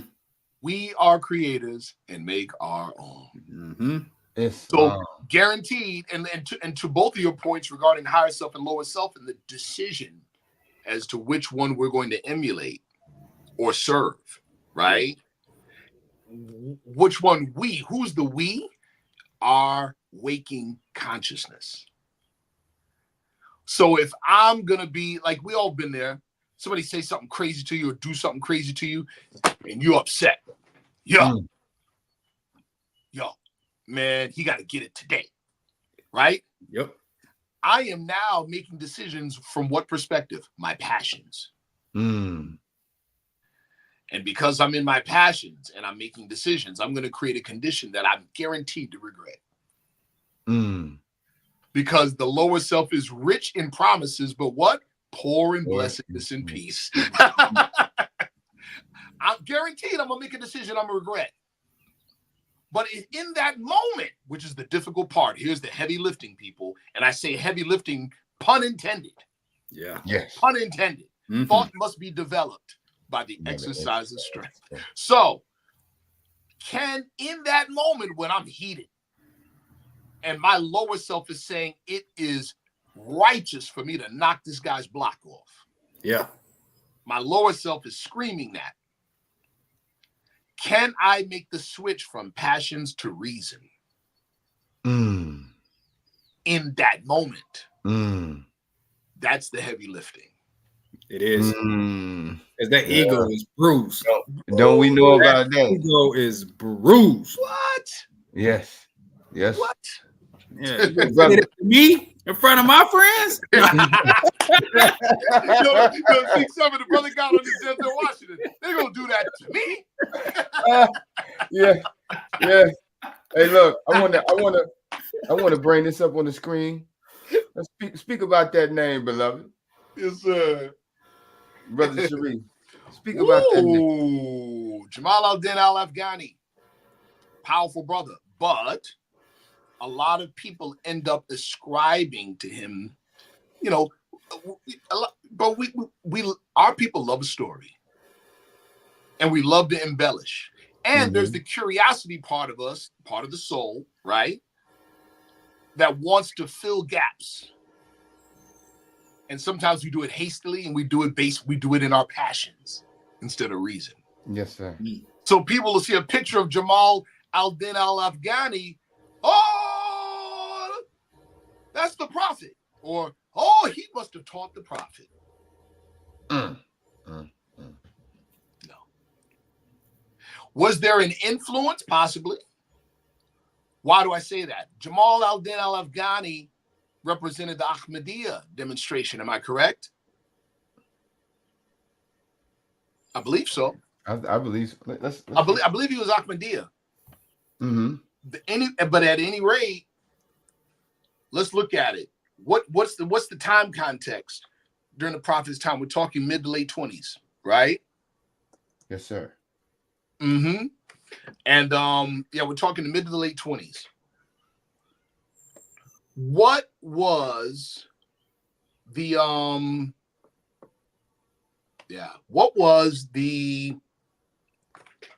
complexion of Islam in the West during that time period?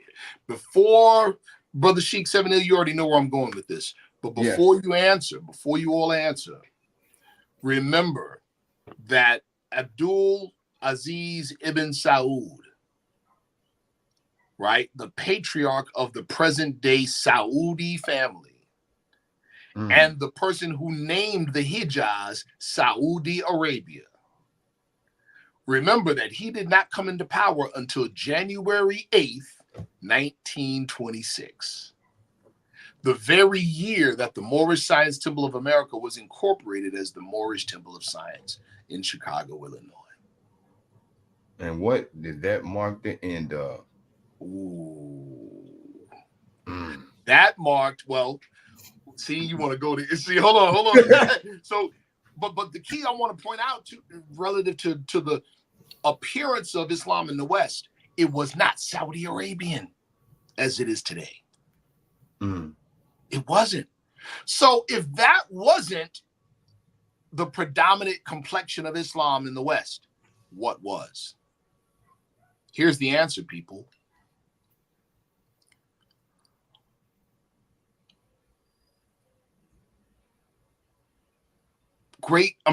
Oh yeah, here it is. Here's the answer. The West was much more familiar with Islam from the Indian perspective. Indian Islamic culture is what the West saw predominantly as Islam. Not Saudi Arabia. So it wasn't Islamic fundamentalism. No. That didn't have its rise until the Saudis took control of the Hijaz. And then later in 1940, they struck oil. And the United States made a deal with them through Standard Oil Company. Now you have the Islamic reformist demonstration backed by billions of petrodollars. That's what did it. Here's another name. Now you're going to like this. Uh-oh. Go ahead. Oh, see, y'all are going there. If y'all got some names, let's super chat. You know, I'm bringing up our brother's demonstrations as he's made contributions. If you have anything that you want, all right. There, so glad you brought that up. Huh?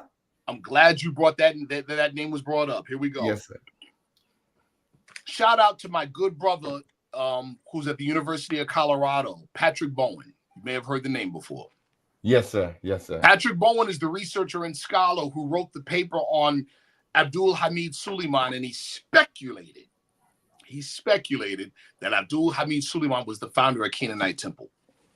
This is how we came into contact with Patrick Bowen. We wrote a piece that rebutted his piece. So successfully that now Patrick Bowen is an ex-official member of Ali's Men. And seriously, and we've done a number of collaborative efforts, right? Yes, sir. A number of our collaborative efforts have resulted in actual scholarly publications by Patrick Bowen. So you'll like this, Sheikh said. I don't think I told you this. So he and I were talking about research and research methodology. And I said, as it relates to this organization and the Moorish movement, because his interaction, make no mistake, I'm not bragging, but I'm just saying, his interaction with Ali's men in academia made him the go-to person about the Moorish movement in modern time in academia. He's the go-to guy. I can prove it because there's other scholars by the name of Spencer Dew. There's also Jacob Dorman. All these people, they came straight to Ali's men because they went to him and said, yo, where are you getting this info? Where are you getting this research? So they all came to us for endorsements after he mentioned our name. Now, yes, sir. Now, at one time, and I'm still on topic about Helena Blavatsky. At one point in time, he and I were talking, and I said, you know, when it comes to this organization, because this is a spiritual, it's a religious organization, but in the true sense of true religion, meaning we have an outer door and an inner door. All right. I said, then what you want to do is, I said, the inner door is connected to other inner doors around the world on an informal basis, meaning you're not going to be able to research and find the name of an organization and a list of people. That's not how it works. No. They're connected by adherence to specific key principles. He said, that doesn't sound too scholarly. I said, well, I suggest you do this. I suggest you try it. Try looking at convergences of organizations that look totally separate or on the outside, but look for overlapping principles. Tell me what you find. This is the foreword to one of his books. I'm going to read just a part of it. Then I'm going to show you all the book. Islam, Brother Roberts Bey. Islam. Here we go. Acknowledgements. He says, additional thanks are due to Michelle Kiner and the University of Denver Interlibrary Loan Department, Rick Page, Dolores Davis, and Karen Davis, the Missouri History Museum Library, John Patrick Devaney, Mark Demarest, Jay Kinney, and Jay Cornell for their design assistance, and Sharif Anael-Bey of Ali's Men, whose conviction that the Hermetic Brotherhood of Light is worth investigating as an important source of American religious history motivated Patrick Bowen to travel to Springfield, Illinois, and commence this project.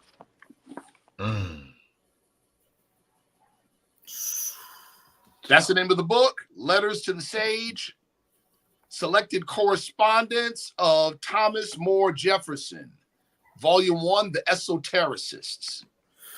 In other words, when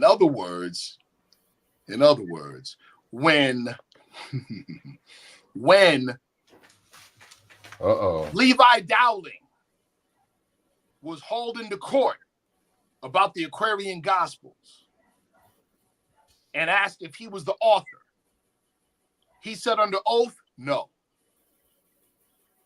I got it from the Akashic Records. He didn't lie. He just wasn't exact with his response. Sure, he got it from the Akashic Records, but not firsthand. He got it through his connection to two different organizations who at a particular point in time deemed it pertinent to release this to the public for the purpose of beginning the process of changing world conditions. Worldviews. I suspect, I don't know 100%, but I suspect those organizations have an outer door. And the outer door is the Hermetic Brotherhood of Luxor and the Theosophical Society. Helena Blavatsky founded the Theosophical Society. Helena founded it in New York City. Helena patterned it directly after our brother P.B. Randolph's triplicate order of Euless. P.B. Randolph was one of the 3 older masters of the Hermetic Brotherhood of Luxor. The other 2 was a Coptic priest by the name of Paulus Metamon and a Polish Jew who lived in North Africa by the name of Louis Maximilian Bimstein. Helena Blavatsky referred to Paulus Metamon and Louis Bimstein under pseudonyms in her literature. You know what the pseudonyms she used to refer to them were? What was that? Serapis Bey and Tuatid Bey. Serapis Bey and Tuatid Bey. Oh, they baying it. Yeah. Now, she began her organization in New York City, but then moved it to guess where? India. The Hermetic Brotherhood of Light existed where? Egypt and Palestine. Do I got to say any more? All right. Our prophet's account of where these teachings came from was more accurate than Levi Dowling's.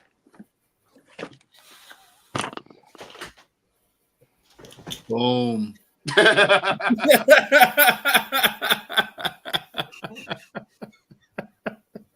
See? But here's the key thing. These organizations or groups at a particular point in time, because this, make no mistake, the writing that became known as the Aquarian Gospel was inner order teaching. You had to be elite and on the inside to even know it existed. Why? Because it contains ideas that if those ideas catch hold on the populace, will be the end of European supremacy worldwide. That's why the prophet used the words, the reason these secrets have not been known is because the Muslims of Egypt, India, and Palestine had these secrets and kept them back from the outside world. That is what the Honorable Elijah Muhammad referred to when he said that the Asiatic was put to sleep. And then he said, when the time appointed by Allah, that he loosened the keys and freed these secrets. And for the first time in ages, are these secrets delivered into the hands of the Muslims of North America. You see it now? For the first time in ages, though. In ages. In other words, these ideals of our forefathers were kept back so that the European could rule socially and economically for the first time in history. Then when the time was appointed Allah, meaning what? Time is up. Let's put these ideas back into the mainstream. But who did he give these ideas to inject them into the mainstream? Us.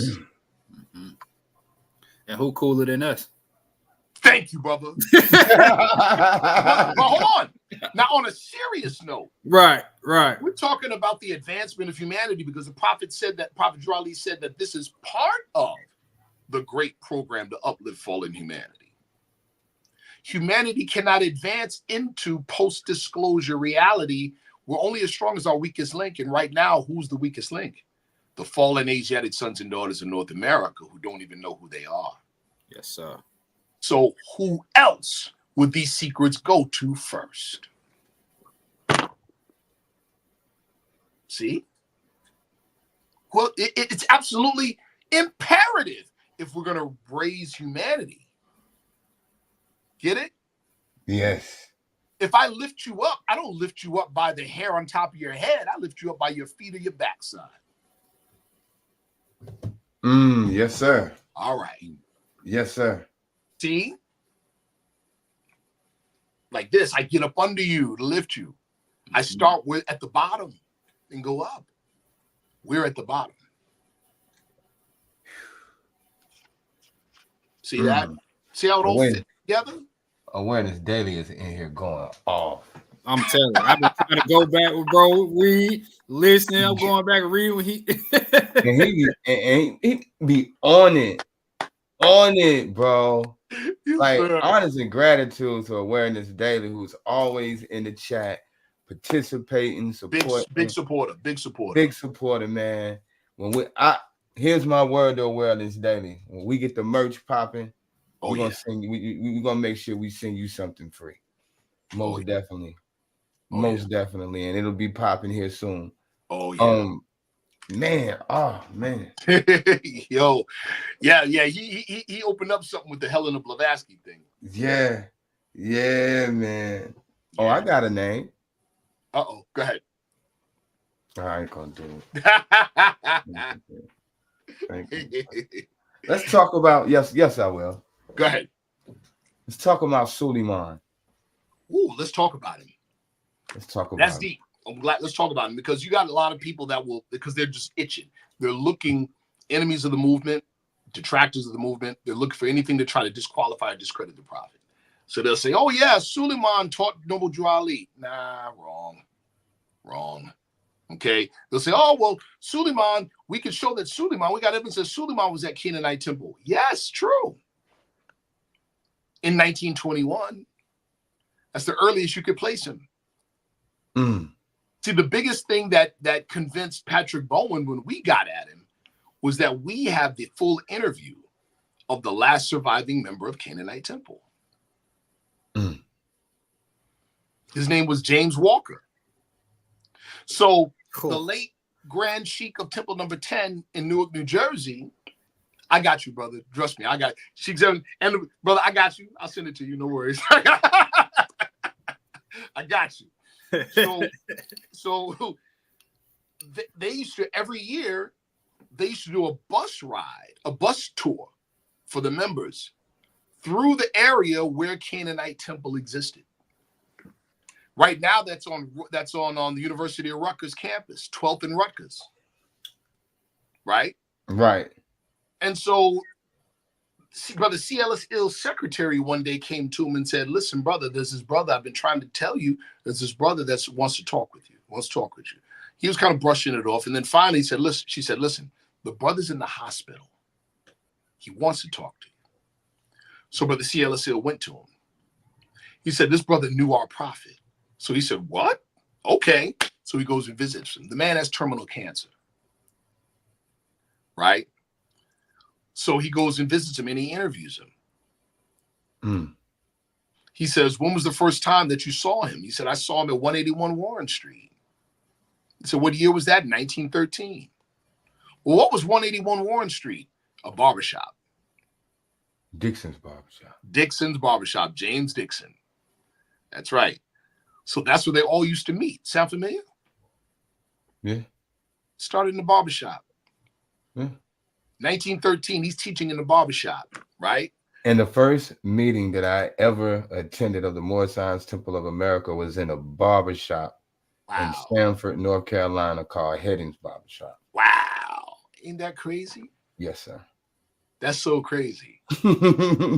So their and then he says this, I'm just gonna say it. People may get upset. I'm sorry. I'm just relating what the interview says. Patrick Bowen. Oh, no, not Patrick Bowen. I'm sorry. James Walker, Brother C.L.S. Hill asked James Walker, he said, "Was this the first time that you saw the prophet or saw Noble Drew Ali?" He said, "No. I knew him from the Oddfellows and the Freemasons." Now, there's a reason why I'm bringing this up. Later on in the interview, so he said by 1919 or 1916, by 1916, the barbershop wasn't big enough. So they pooled their monies together and they rented a location. It was above a saloon on the second floor at the corner of 12th and Rutgers. May 1st, 1916 was when they paid the rent, first month's rent. May 1st, 1916. And it wasn't called, listen, he called the movement at that time the Moorish National Divine Movement in North America. The location was called Canaanite Temple. That's important. That is important. Do you know what that actually? Do you know? See, the organization, the incorporation of Canaanite Temple didn't take place until 1924. Long after the prophet was gone.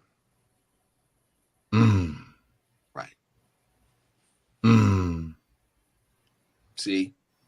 Now, Robert Walker said that the prophet left in 1919. But why did he leave? This is what he said.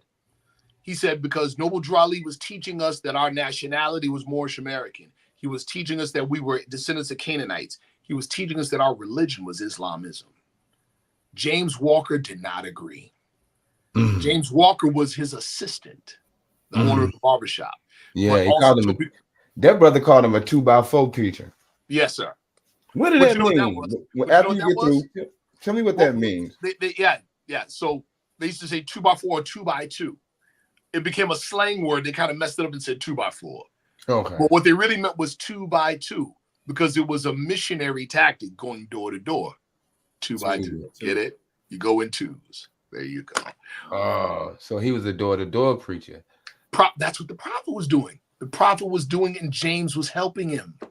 And so was Master Fard Muhammad doing.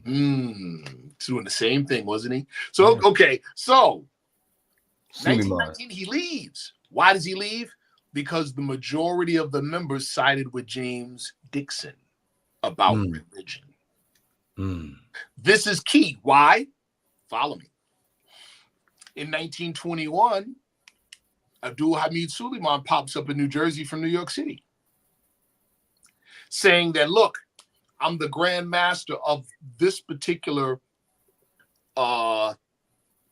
branch of Freemasonry, Egyptian Rite Freemasonry. I have a patent from the Holy City of Mecca.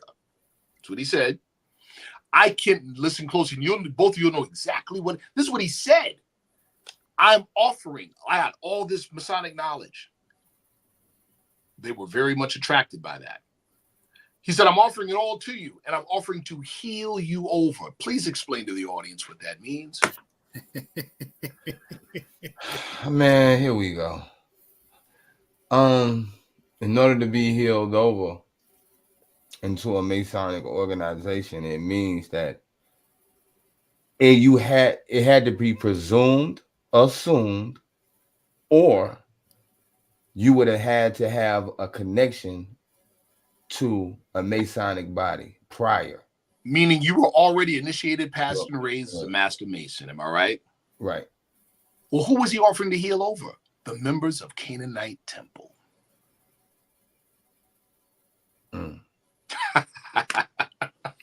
So what does that tell you about the people the prophet was teaching from 1913 to 1919? They were all of them. All of them. All right. Thank you. And we're not here to say for the Moorish community, we're not here to say if the prophet was or he wasn't.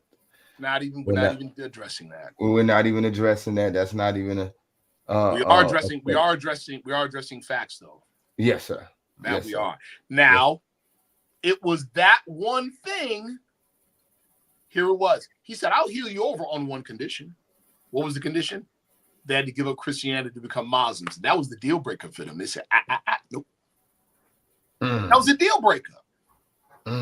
The same thing that the prophet ran into. That's the biggest deal breaker. I'm wearing this daily. Honors and gratitude for the 1999 super sticker. Biggest breaker. It's truly appreciated. Honors and gratitude. Yes. Deal breaker. That was the deal breaker. But honestly, that's what. Think about this. It wasn't the Masonic affiliation that they denied. Islamic affiliation. Brother, now let's talk real quick. Oh, there's a little off topic. I'm talking about Atlantis, but here. There's this in the Moorish movement, this big anti-Masonic phobia. There's this big phobia about Masonry. And they try to say that that it goes back to the prophet when it didn't. You know what the prophet, what the issue, what the Asiatic opposition was that the prophet mentioned in the Moorish God newspapers? The Christian ministers. Now, were they probably Freemasons? Sure. But he spoke from the perspective of their ministry. Those were the biggest opposition to the prophet, or among the biggest opposition to the prophet, were the Christian ministers. So, yeah, here go another question, which is from Awareness Daily, And you know, if they got, if Awareness Daily got a question, it's Yeah. What about this? Good question. Hmm. Shout out to the Grand in our organization, the Grand Governor of the state of Maryland, Brother L.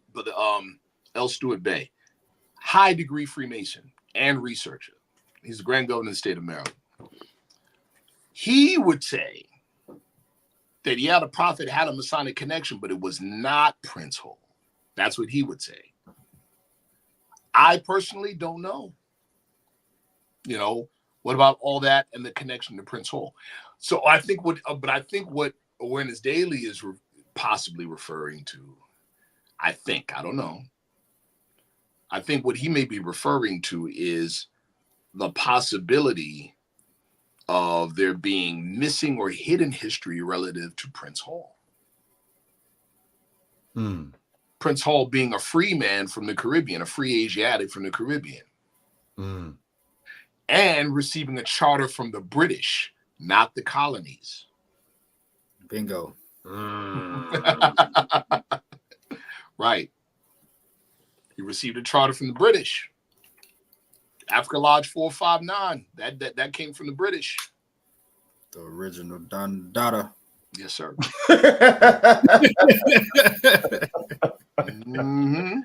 Yes, sir. Yeah. British. Let me see. I got a question for the brother. Do I? From a perspective.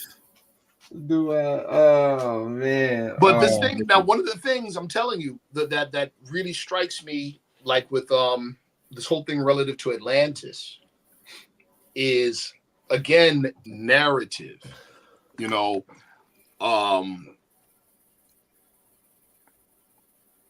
the European, and when I say the European, I'm not necessarily talking about a person. I'm talking about a way of thinking. Yes.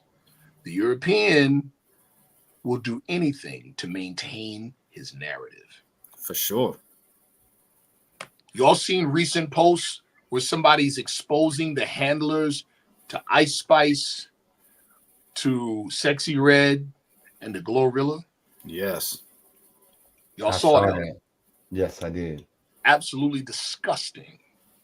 And what it does is it exposes the fact that there is a covert plan in motion. Oh, and it's being demonstrated and executed on every level of society. We've spoken about it from a religious standpoint. We were speaking about it from a scientific standpoint. We've spoken about it from a social standpoint. I mean, every area, there's a covert operation going on to further put us to sleep, to rock us to sleep. We already been asleep. He's trying to put us further into the Yeah. I want to make a correction to something I said earlier, and I'm glad, again, Awareness Daily, he's that guy, man. So when he brought up Jamal al-Din al-Afghani, I was mistaken. He wasn't Ahmadiyya. But Jamal al-Din al-Afghani, here we go, you ready? Yeah. He was a part of, right? He was a part of fringe politics in India. Okay. Fringe politics. No, what do I mean by fringe politics? At that time, India was under what? British occupation. So he was aiding and assisting the resistance. Whew. And he was connected to the Theosophical Society. Yep.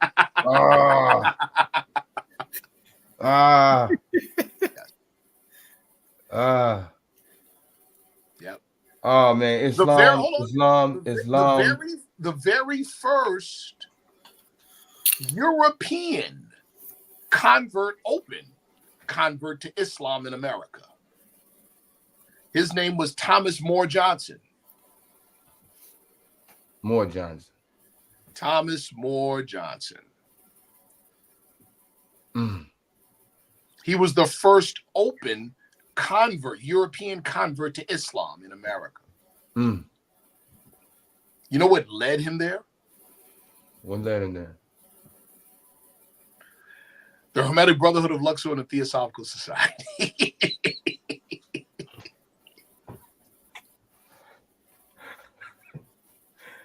Honest and gratitude from Llama Bay. $10 super chat, super sticker from Llama Bay. Honest and gratitude for your support. Here we go. Ain't this crazy? Here's something from Llama Bay. Yes. Most definitely has a question. There we go.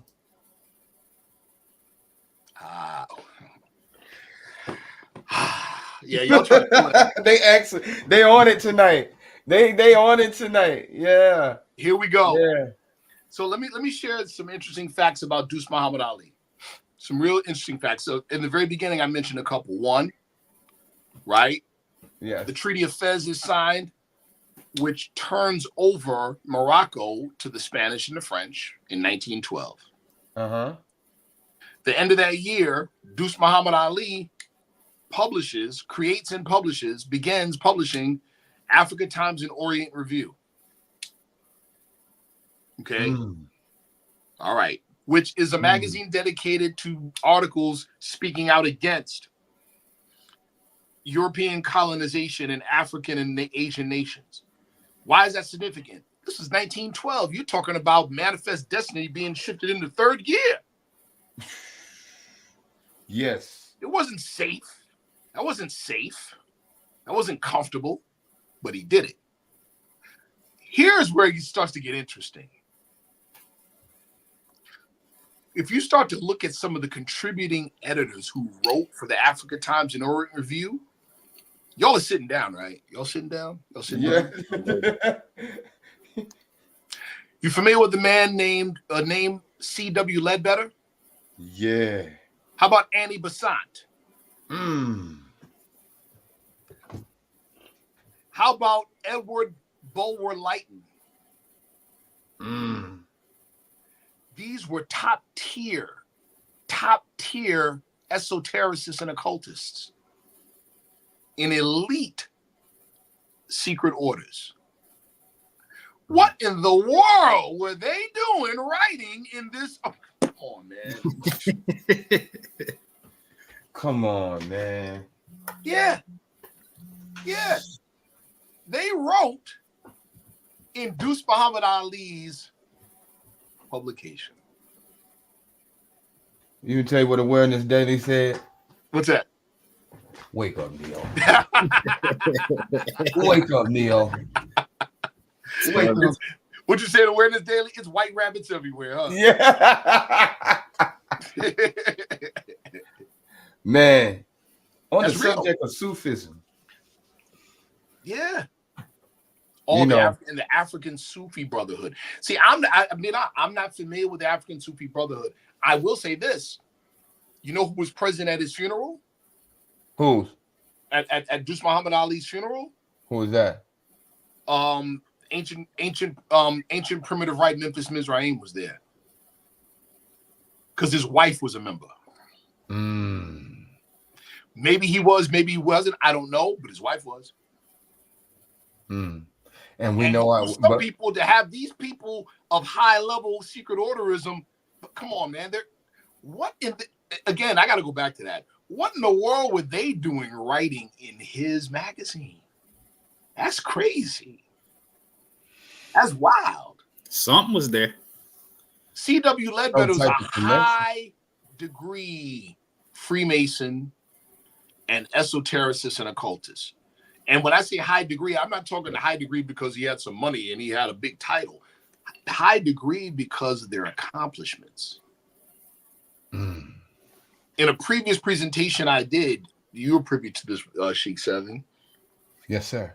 C.W. Ledbetter and Annie Besant in the 1800s embarked on a series of clairvoyant excursions. They investigated subatomic particles clairvoyantly. They came up with a particle called the Anu. They say it's the smallest particle that can exist on the plane of things made manifest.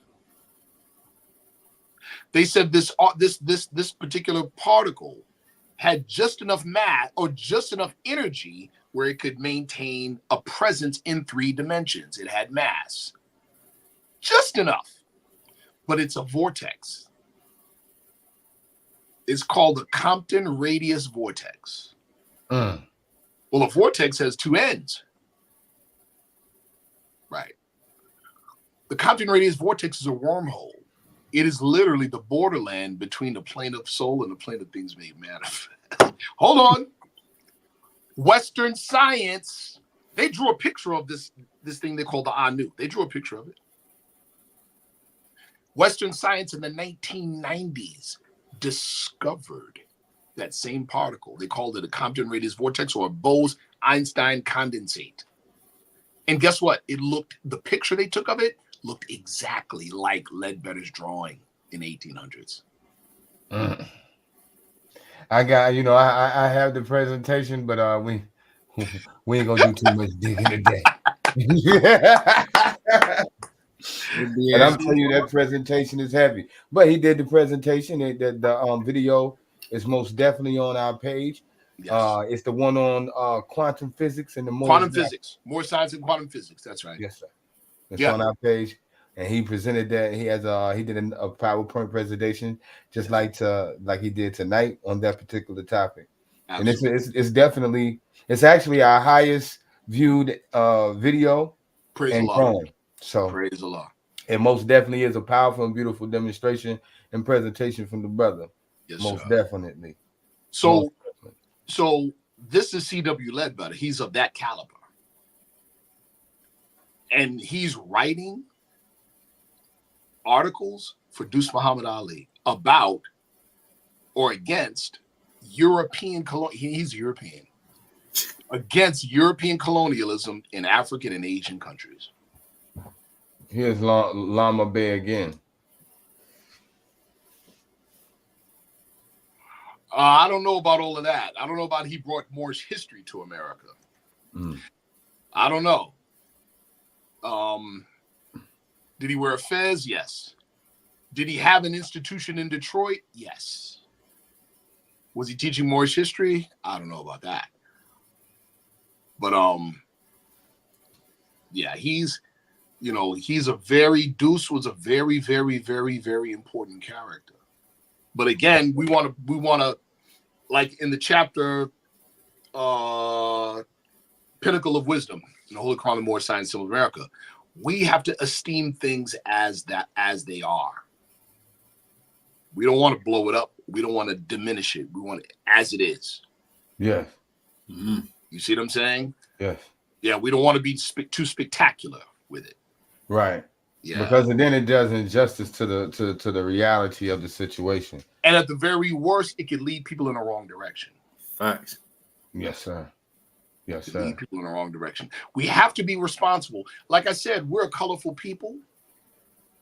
We love to embellish. Yeah. You know what I'm saying? Yeah, we love to blow something. We love a story, man. We love a good story. Oh, for yes, sure. Sir. Yeah. Yes, sir. But we have to be responsible with what we say, especially if what we're saying is for the public consumption. We do not want to feed our children poison. Yes. You know? Yeah, that we don't want to do. My Kung Fu instructor said it this way. He said,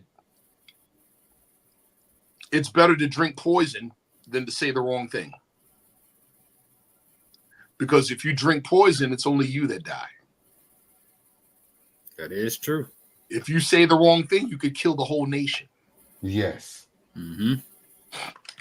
Yeah. Yes. See? So we have to be responsible, people. We got to be responsible. You know? We got to be responsible. Let's see here. Let's put this up. Praise the Lord. Thank you, brother. Listen, also, I'd like to say this. I've said it before. You know, the presentations that I've done previously, especially the PowerPoints, for a small donation to Let's Think Podcast, I am sure our host will supply it to you. Most definitely.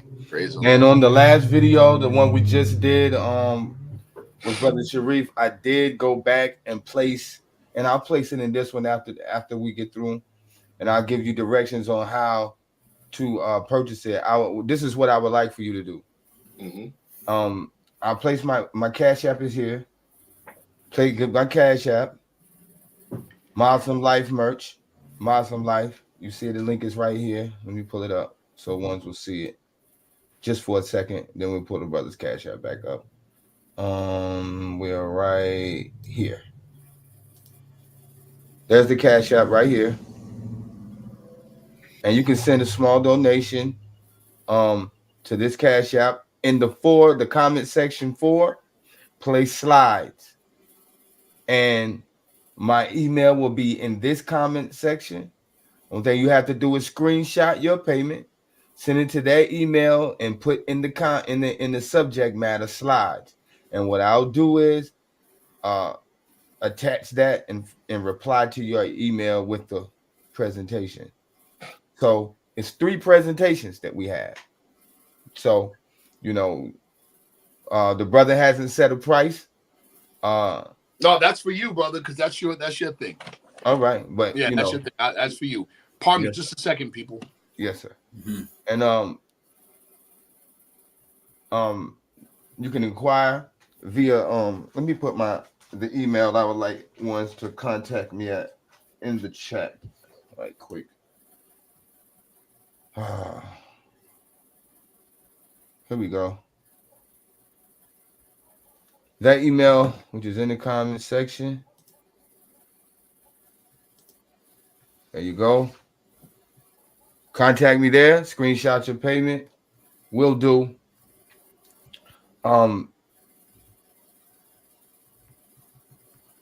What's fair?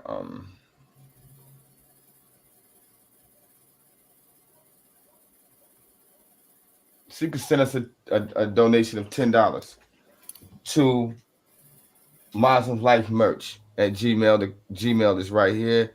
Send it to the Cash App. Screenshot your payment. Send it to Muslim Life merch at gmail.com. Place in their slides. It'll be 10 for the slides a piece. So it's 3 slides if you want all 3. Send a donation of 30 or however many you want. Send that donation a multiple of 10. And we got you. Islam. We've had a good one tonight. Oh yeah, it's definitely been good. We've had a great one tonight. Hey, my mind's been blown since the start. Yes. You say drop bombs, like boom. Yes, boom. Yeah. And also, remember, me and the co-host, we're gonna make sure we get that Muslim Life gear. Show them the sweater again, brother. Oh yes, sir. Yes, sir. Show yours that's too. Mean. I like that. Yeah, that's the Muslim Life. Yes, sir. We're gonna have that back soon. Soon, very soon. Everything's coming back. Let's show out the Scimitar USA. Let's see that one again. Woo! I like that. Yeah, there we go. Yeah, Scimitar USA. Support the brand. Yeah, support the brand. USA. And you can look it up just like that on Google. Scimitar USA, and you'll find it. Praise the Lord. Wow. Muslim Life merchandise. Yes, that's sir. dope. That's dope. Sir. Yeah, we've been on this. Just my thoughts behind doing it was that, I know it's a lot of brothers and sisters who like, to represent who they are, but don't necessarily do traditional garbs and, jalabiyas and kurtas and etc. So they would want more of an urban appeal, but still represent who they are. So right. I brought it out, and then my involvement in the music scene, I wanted to still broadcast the signal into the matrix. Yes, sir. What arena I was in, and that was one of the things that was created out of that thought. And we still got some brothers, that still got their Muslim Life gear. Yes. And which shows, that it has great quality. It stands the test of time, because the brother's definitely rocking it. Looks good on the camera. Yes. Plus, Sir. too, brother, we got to celebrate industriousness. Our prophet celebrated industriousness. Yes, sir. Yes, sir. Celebrate Yes, sir. industriousness, man. You got a product, we gonna buy. Yeah. Yes, sir. Yes, sir. That's how it should be anyway. Absolutely. If you rock it, wear it, whatever, put the money towards it. Yes, sir. Yes. Just Yes, put sir. the money towards it, because it's a lot of people out here that in the shadows flood people's just with money. Yes. Just cause. Just to Just see because. it evolve. Just to see Just it to see them evolve. evolve. And we got to be like that about each other. Mm-hmm. You know. Guess what that's called? That's part and parcel of what the prophet called the doctrine of economic security. Mm. And he said that that doctrine is not preached anywhere near as much as the need demands. No. And inshallah, I will be seeing you here soon. Inshallah. Brother, That's right, brother. Yes, sir. You know, I ain't never met my brother, you know, press his palm, so it's gonna be definitely a blessing. Yeah, yes, sir. Looking forward. Yes, sir. I'm looking forward to that one. You know I am, man. Yes, And, sir. man, I look forward to pressing the palms of all of my Moorish kin. For sure. You know, whenever Allah provides the opportunity for me to meet one of my brothers and sisters, I'm always elated and blessed to grip your palm. You know, regardless of so-called grand bodies or organizations, you know, when you stand on those principles of love, truth, peace, freedom, and justice, and you demonstrate them, you practice them, you proclaim them, you're my brother, my sister. We don't listen. Our prophet warned us about that. Prophet Drali warned us about the practice of or practicing the principles of segregation among the temples. Yes, sir. Yeah, that's out. Yes, that's out. Yes, sir. That's out. Allah, you say Allah is God. You say Drali is your prophet. You say you are not Negro, black, and colored, or you don't subscribe to that, and that you're a descendant of Moroccans born in America. Good enough for me. Let's work. Yeah, let's let's work.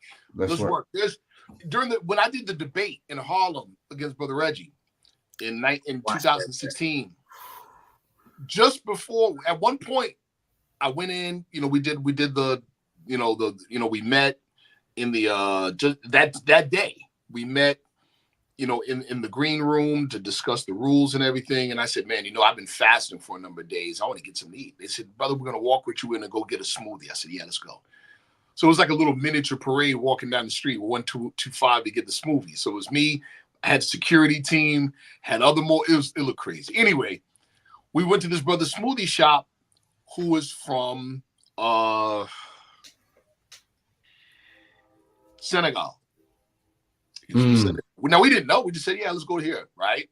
So we're waiting in line, and there was a couple of brothers standing in front of us. And the brother kept looking back and seeing the brother's fezzes. Right? And he said, what is that? Where are you from? And so one of the security guys said, we're Moorish Americans. He said, Moorish American? Yeah, Moors. He said, really? I'm from Senegal. I'm Mora tribe. I'm Mora. We're the same thing. Oh, yeah. Just like that. Yeah. That's interesting that you say that, because I met another brother from Senegal. Yes. But he was telling me that his people came from like Yemen area and they traveled to Senegal. And that's where isn't that what I brother? And when you were saying it earlier, it all made sense when he was telling me that. He was like, yeah, man, my people. And then he showed me everybody. And everybody in Senegal is over 6 foot tall. Yes. I think he was like the shortest person in his family. He was like 6'3". You all do know, right? Who's in terms of giants, who's the most famous giant in the Bible? Goliath. Mm-hmm. Goliath was a what in the Bible? Philistine. You know what another way to say Philistine is? Palestinian. You know what another way to say that is? Phoenician. Another way to say that is Canaanite. How about that? Okay. You see? And here go one. This one for you, brother Sharif. This is going to tickle your fancy.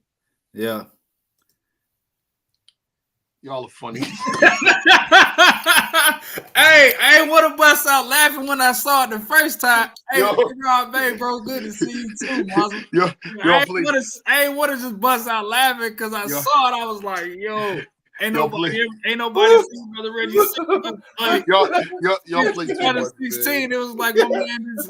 Hey, yo, I play too much, man. Let me play way too much. You play too much, man.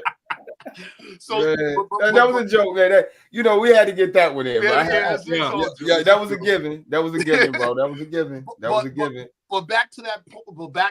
The point of Oh yeah, back to what I was saying. The guy said, "Yeah, I'm from Senegal. With mortar," and then they also said, "Our rulers wear those." But here's what happened immediately after. Was there any long, drawn-out conversation about being Moorish? No. He handed me his business card. He said, "Let's do business." Get it? When two Italians come together, they don't talk for hours and hours about the glory of ancient Italy or Rome. We are that. Let's work. That's where you hit it right on the nose. They say, "You're Italian, I'm Italian. Let's get this back." Yeah. That's it. That's it. That's it. And me being an initiate in the the more Sufi order of Sheikh Dubamba, yes, we learn about why they wear these in Senegal. And trust me. Oh, that's deep.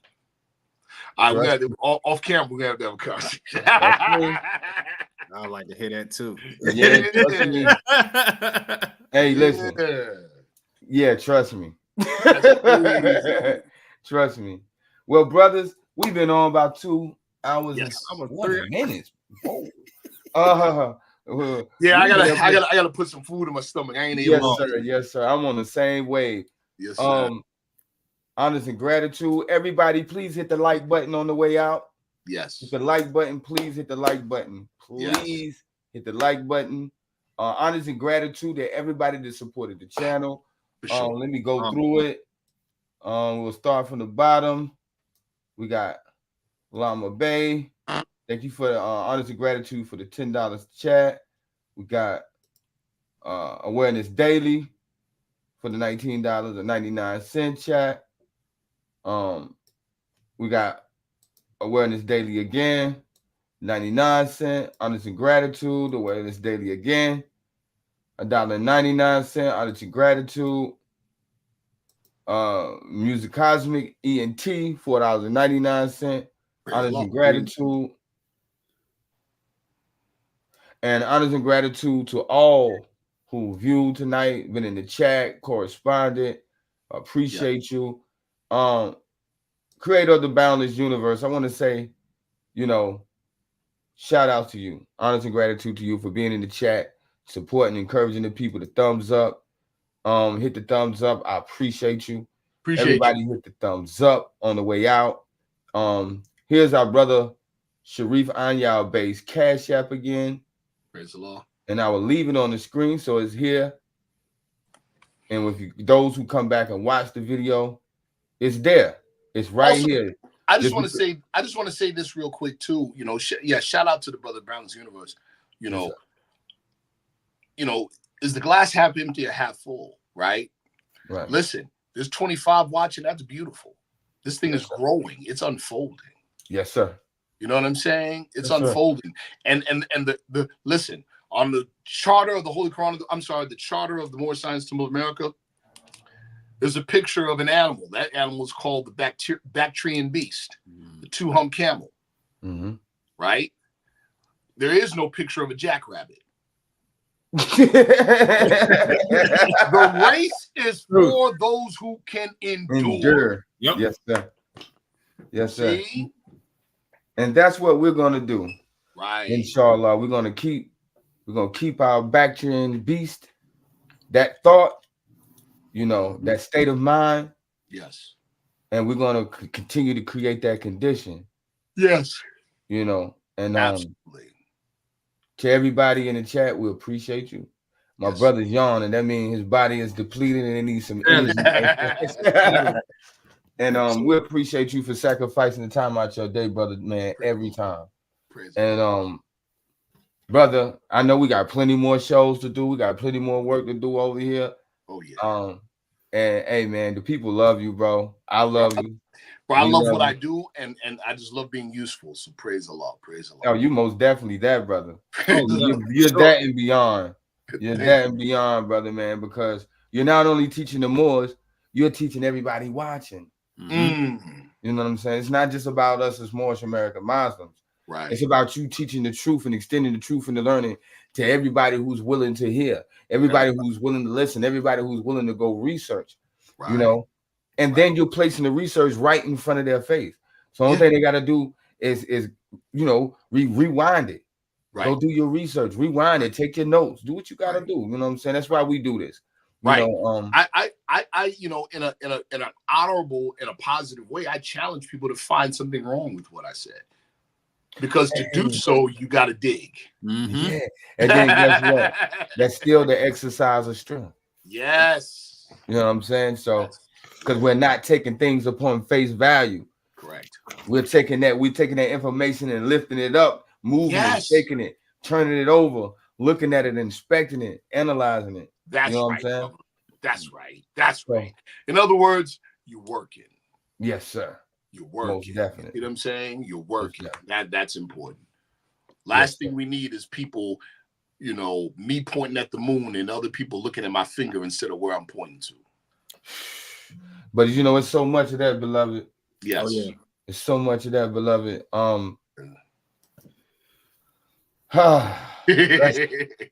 So we're going to exit. I like to say peace and love. Peace. Peace and love. We'll see you soon, brother, man. Yes, sir. Yes, brother, sir. Good to see your face. Good to see your face, brother. Mo, Mo, for sure. I gotta we definitely gotta make a trip to New York, man. I just want to come, just be in your presence, man. You all are more than you already know. You guys are more than welcome. We'll roll out the red carpet. And I can say that we can roll out the red carpet. Yes, sir. Yes, sir. Yes, sir. That ain't just talk. We can do it. Yeah. Yes, sir. Yes, sir. Yes, sir. All right, brother. Yeah. Yes, sir. All right, beloved brother. Peace. Peace and love. Islam, brother. Islam, Mo. Before we get out, man, I wanted to say, man, it's great having you on today. Man, I enjoyed it. We got plenty more to do. Plenty. And go ahead and get ready to one day this it's gonna be all we're gonna be interviewing you too. So man. Yeah, we're gonna let you get used to the camera first though. Yeah, man. I've been thinking about that since we talked about, you know, joining. You know, you asking me to join, and I've been thinking about that. Like, dang, man, if I'm gonna get on this camera, man, what am I really going to talk about? Well, you know, just one thing about us, man, and especially as us being Moorish American Muslims, we should have it in our mind and then, you know, and have our intention to speak from our heart. Yes, sir. You know what I'm saying? So whatever you do, my beloved brother, just speak from the heart, man. And we pretty sure we know Allah dwells there, so it only be the words of Allah. Facts. Yes, I've been thinking, I was like, man, I might have to drop this massage thing, man, and just detail. Yeah, we'll do a show on massage therapy, and then guess what? You can do a show on how they can work on themselves. Oh, for sure. You know, show some techniques on self-massage where people can learn to do certain things to help them with their ailments on their own. You know what I'm saying? Of course, they can't do everything, but you know, certain little tips that they could do to alleviate certain ailments. You know what I mean? The biggest thing is getting that lymphatic system going.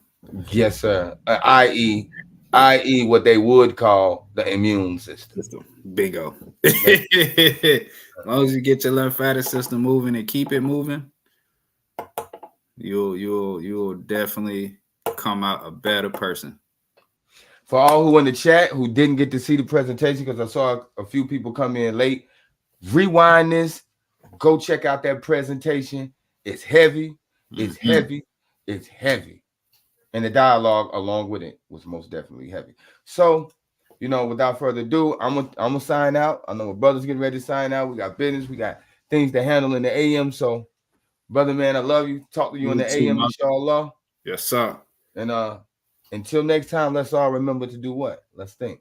Let's think. Peace. Peace.